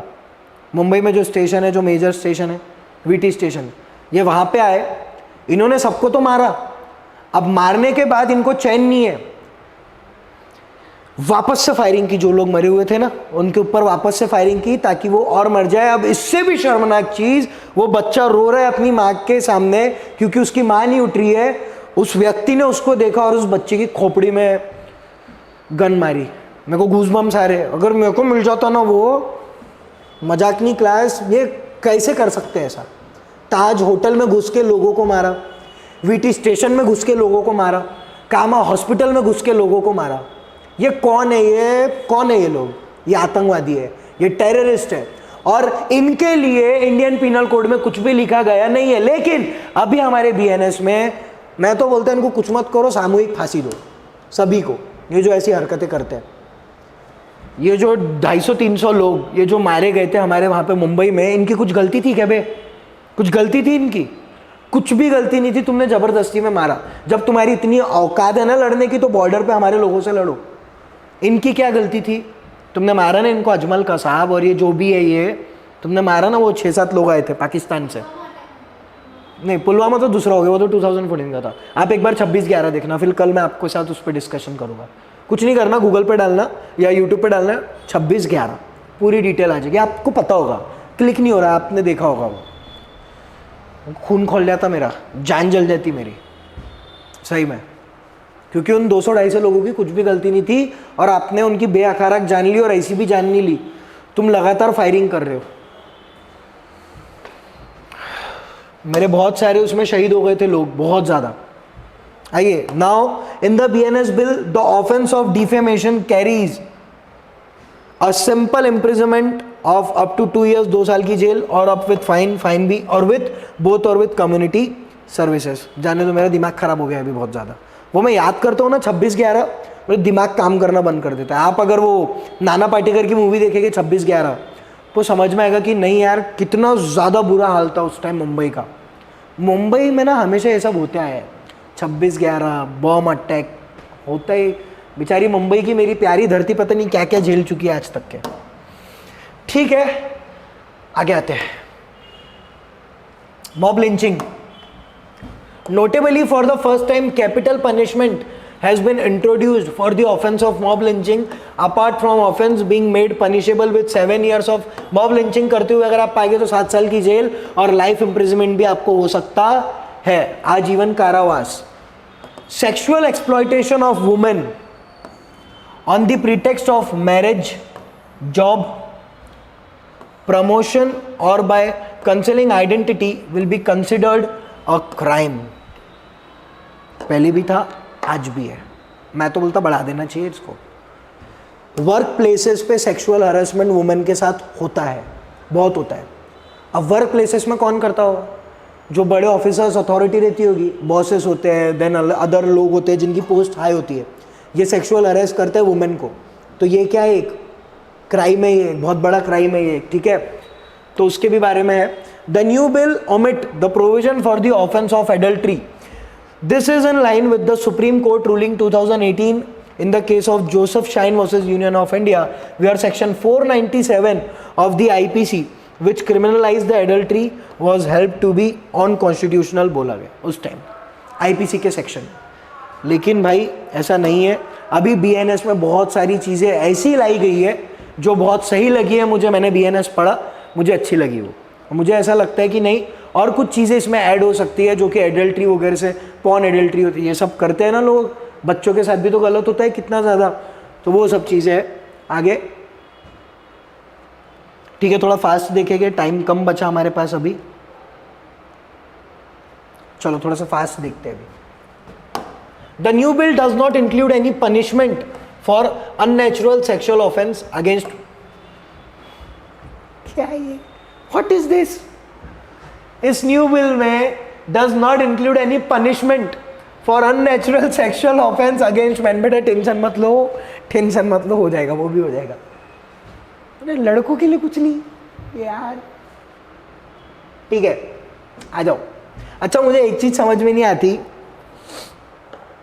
एक चीज सही में समझ में नहीं थी. आप पुलिस स्टेशन गए, आपने पुलिस वालों को बोला मुझे वो लड़की ने छेड़ा, तो पुलिस वाले हंसते हैं, पागल हो गए कि तू कैसी बातें कर रहा. और यही अगर लड़की ने जाके पुलिस स्टेशन में बोली लड़के ने छेड़ो, तो उसको अंदर कर देते यार. है ना, ये डिसएडवांटेज है. लड़की लड़की और लड़का कुछ नहीं. मेरा कुत्ता कुत्ता, मेरा कुत्ता टॉमी, वो कुत्ता भी था ना उनका. लड़कों के लिए भी सेम रखो ना. आप डिस्क्रिमिनेट क्यों कर रहे हैं? लड़का भी तो, उसके साथ भी तो गलत हो सकता है ना यार. मतलब लड़के ने अगर छेड़ा तो उसको जेल में डालो, और लड़की ने छेड़ी तो हंस दो. ये कौन सी बात होती है? लड़कों के लिए भी सेम कानून लाइए आप लोग प्लीज़. सेंट्रल गवर्नमेंट में आपसे रिक्वेस्ट करता हूँ, बेचारे मेरे बच्चों के साथ अन्याय हो रहा है. आओ आगे. This is line with the Supreme court.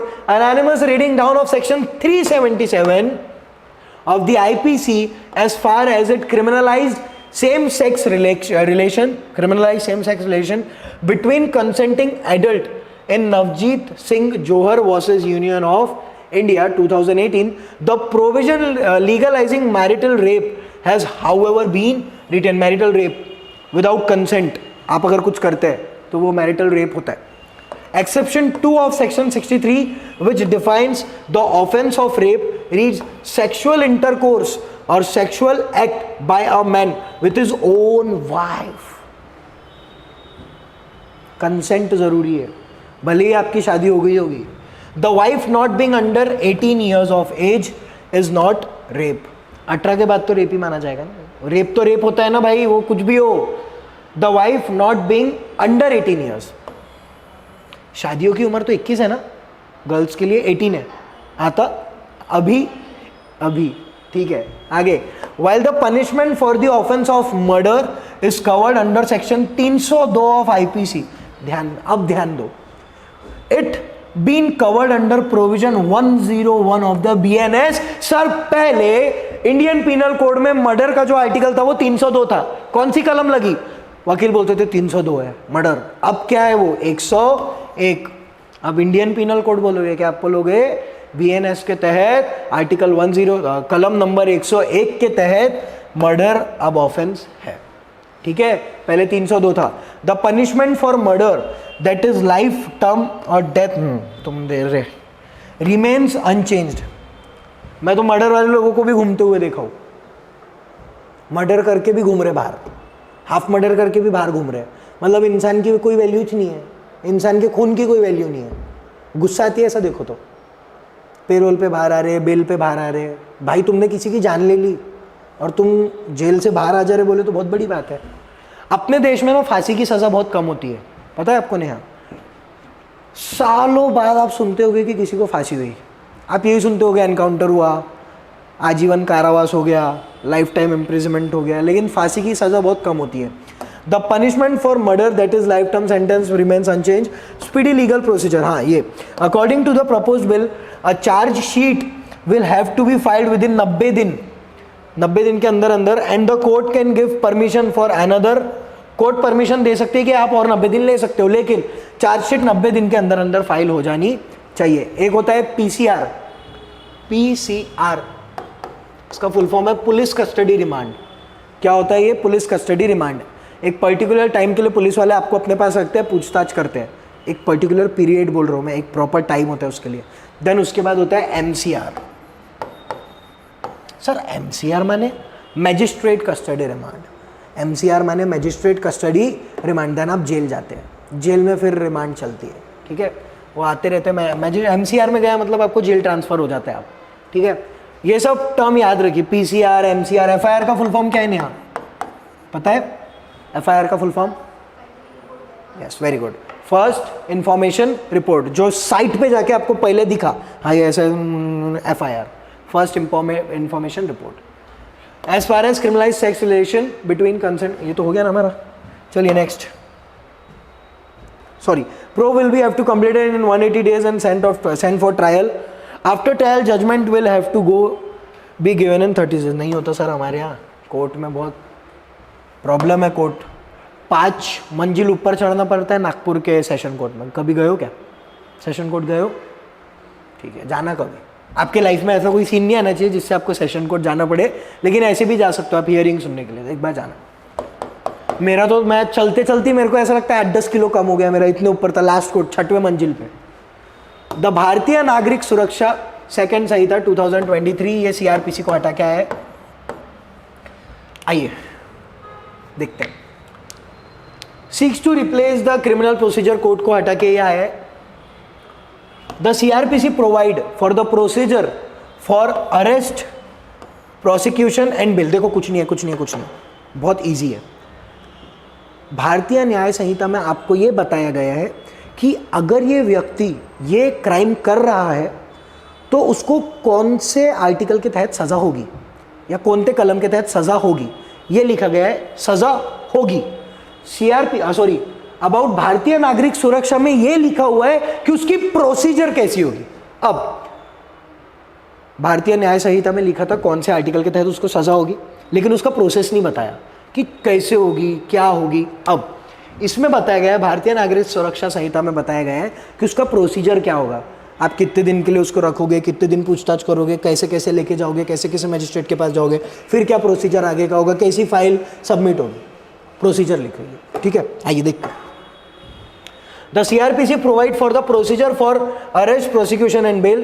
The CRPC was first passed in 1861 में सबसे पहली बार पास हुआ था to address the problem of multiplicity of legal system in India. In 1973, the Erstwhile Act was repealed and replaced by the existing, अभी जो चल रहा था CRPC, and changes like anticipatory were introduced. Anticipatory bail क्या होती है? Bell मिल जाती है आपको अरेस्ट होने के पहले ही। वो बोलते हैं ना कुछ लोग, भाई वकील कर जल्दी और एंटीसिपेटरी डाल, पुलिस स्टेशन में जा, पट से एंटीसिपेटरी बेल लेके मैं आता हूँ। भाग जाते लोग क्राइम करके और एंटीसिपेटरी बेल मिल जाती, ये होता है। कुछ ये बेल भी पढ़ाने वालों में आपको, इफ़ अगर मुझे मिला तो, बाकी आयुष सर आपको पढ़ाएंगे, पॉलिटी आयुष सर पढ़ाते हैं ना, तो आयुष सर बताएंगे बेल कितने प्रकार की होती है बेल, ठीक है? आगे आइए।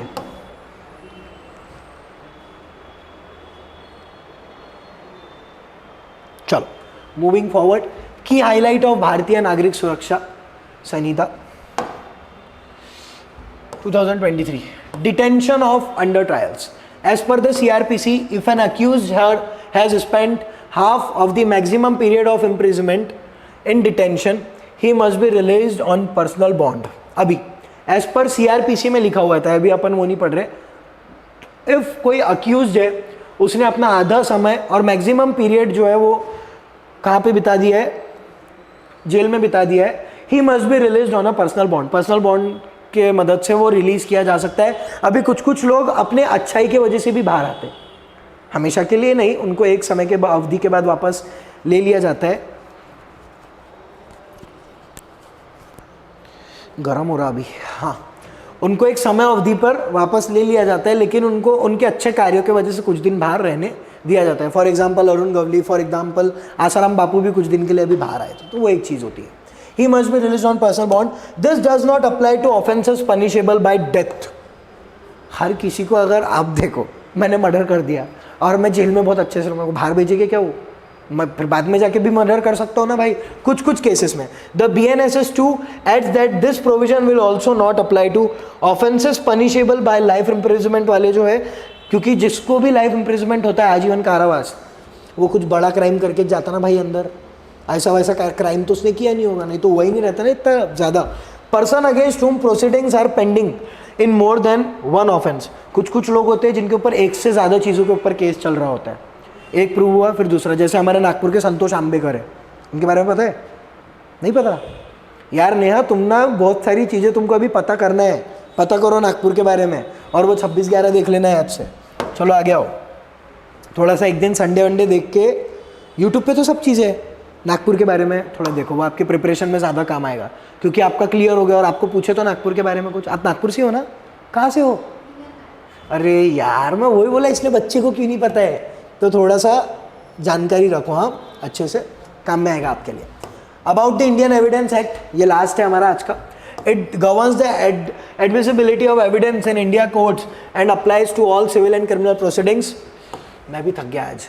Over the year, the IEA, Indian Evidence Act, has been amended to align with certain criminal reform and technological advancement. अभी evidence, ये बहुत ज़रूरी होता है। किसी के खिलाफ एविडेंस ही नहीं है और आप चीज़ें गलत कर रहे हो, तो वो गलत है ना बहुत ज़्यादा।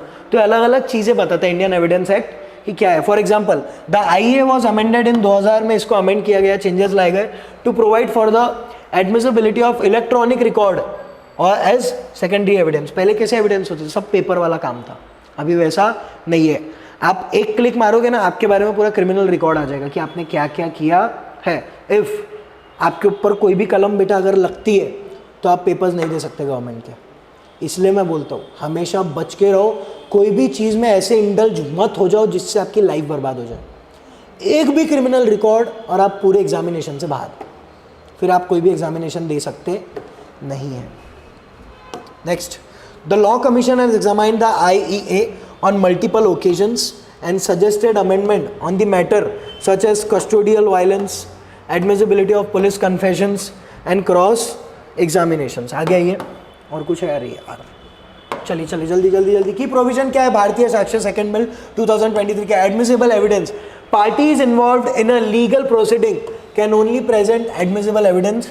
Admissible evidence can be classified as either fact in issue और रेलेवेंट फैक्ट। ये मैं बोल दूंगा सर को समझाने के लिए, मेरे पास टाइम नहीं है, सर का लेक्चर लगा हुआ है, तो हम थोड़ा सा जल्दी आगे बढ़ रहे हैं। मैं आयुष सर को बोल देता हूँ समझाने के लिए। The IEA provides for two kinds of evidence, that is documentary और ओरल। डॉक्यूमेंट के फॉर्म में भी हो सकता है और ओरल एविडेंस भी हो सकता है। ओरल एविडेंस वालों को बहुत दिक्कत आती है, कोई भी उनका कुछ भी कर सकता है। Police confessions, any confession made to a police officer is inadmissible. Confessional made of police custody are also inadmissible unless recorded by the magistrate। अब पुलिस के सामने आप क्या बोल रहे हो मायने नहीं रखता, पता है क्या ये चीज़? क्योंकि आप उस टाइम डरे हुए भी हो सकते हो तो पुलिस वाले तो आपको मार रहे हैं ना, बता जल्दी बता, 3rd डिग्री ट्रीटमेंट दे रहे हैं, वो एडमिसिबल नहीं है। आप मैजिस्ट्रेट के सामने क्या बोल रहे हैं, जज के सामने क्या बोल रहे हैं, वो ज़्यादा मायने रखता है। अब मेरी कुछ गलती नहीं और पुलिस वाले मेरे को बहुत मार रहे हैं, तो उस टाइम में आप क्या सोचोगे? मैं बोल देती हूँ मैंने की, लेकिन वो एडमिसिबल ही नहीं है ना, एडमिट ही नहीं होगा वो। अब वकील जब ये जो जज मुझे पूछेगा ना क्या आप सही हो, तो मैं बोल सकता नहीं सर, मैंने उनके सामने बोला क्योंकि वो मेरे को बहुत मार रहे थे और मैं लाता खाना नहीं चाहता था, इसलिए मैंने बोल दिया कि मैनेज किया। ऐसा करते लोग, ऐसा होता है। सही है ना यार, आप फालतू में क्यों मार खाओगे? तो आप बचने के लिए बोल दो मैंने किया, लेकिन वो एडमिसिबल नहीं है। मैजिस्ट्रेट के सामने जो बोल रहे हो वो ज़्यादा इंपॉर्टेंट है। However If a fact is discovered as a result of information received from an accused in custody, that information may be admitted if it's distinctively related to the fact discovered. अगर वो सही है तो भी वो तो ही वो हो पाएगा, अदरवाइज नहीं, क्योंकि आप मजिस्ट्रेट के सामने जो बोल रहे हो उसका ज़्यादा मायना है. Inadmissibility of electronic or digital records as evidence. Documentary evidence include information in electronic record that have been printed or stored in optical or magnetic media produced by a computer. ये बहुत ज़रूरी है क्लास. पेपर वाला काम कब तक के करोगे? आजकल हर चीज़, अब मैं पेपर्स में अगर नोट्स बनाऊंगा वो भीग गई तो मेरी मेहनत तो गई ना, इसलिए सब चीज़ें आजकल इसमें भी हो रही है. ये है, देन ये है, मोबाइल वगैरह क्यों है आपके पास? इसीलिए ताकि अगर कुछ हो भी गया तो आपके पास भैया चीज़ें रहेगी कि नहीं मेरे पास सर बैकअप, क्या बोलते हैं आप उसको, बैकअप है. तो वो एक प्रकार का बैकअप होता है. ठीक है, तो ये हो गया हमारे आज के टॉपिक. मिलते हैं हम लोग कल, बाकी का हम लोग पढ़ेंगे कल. मैं भी बहुत थक चुका हूँ, आप भी 2-2.5 घंटे से बैठे हुए हैं यहाँ पे. बहुत बढ़िया लेक्चर हमारा हुआ. तो कल हम लोग मिलते हैं. तब तक के लिए अपनी प्रिपरेशन को मजबूत कीजिए, प्रॉपर चीज़ें पढ़िए. एडमिशन्स ओपन है, एडमिशन करवाइए. मिलते हैं हम लोग कल के लेक्चर में जो कि है पॉलिटी का बहुत बढ़िया लेक्चर. तब तक के लिए जय हिंद, बाय बाय, और प्रिपरेशन अच्छी कीजिए. Good night.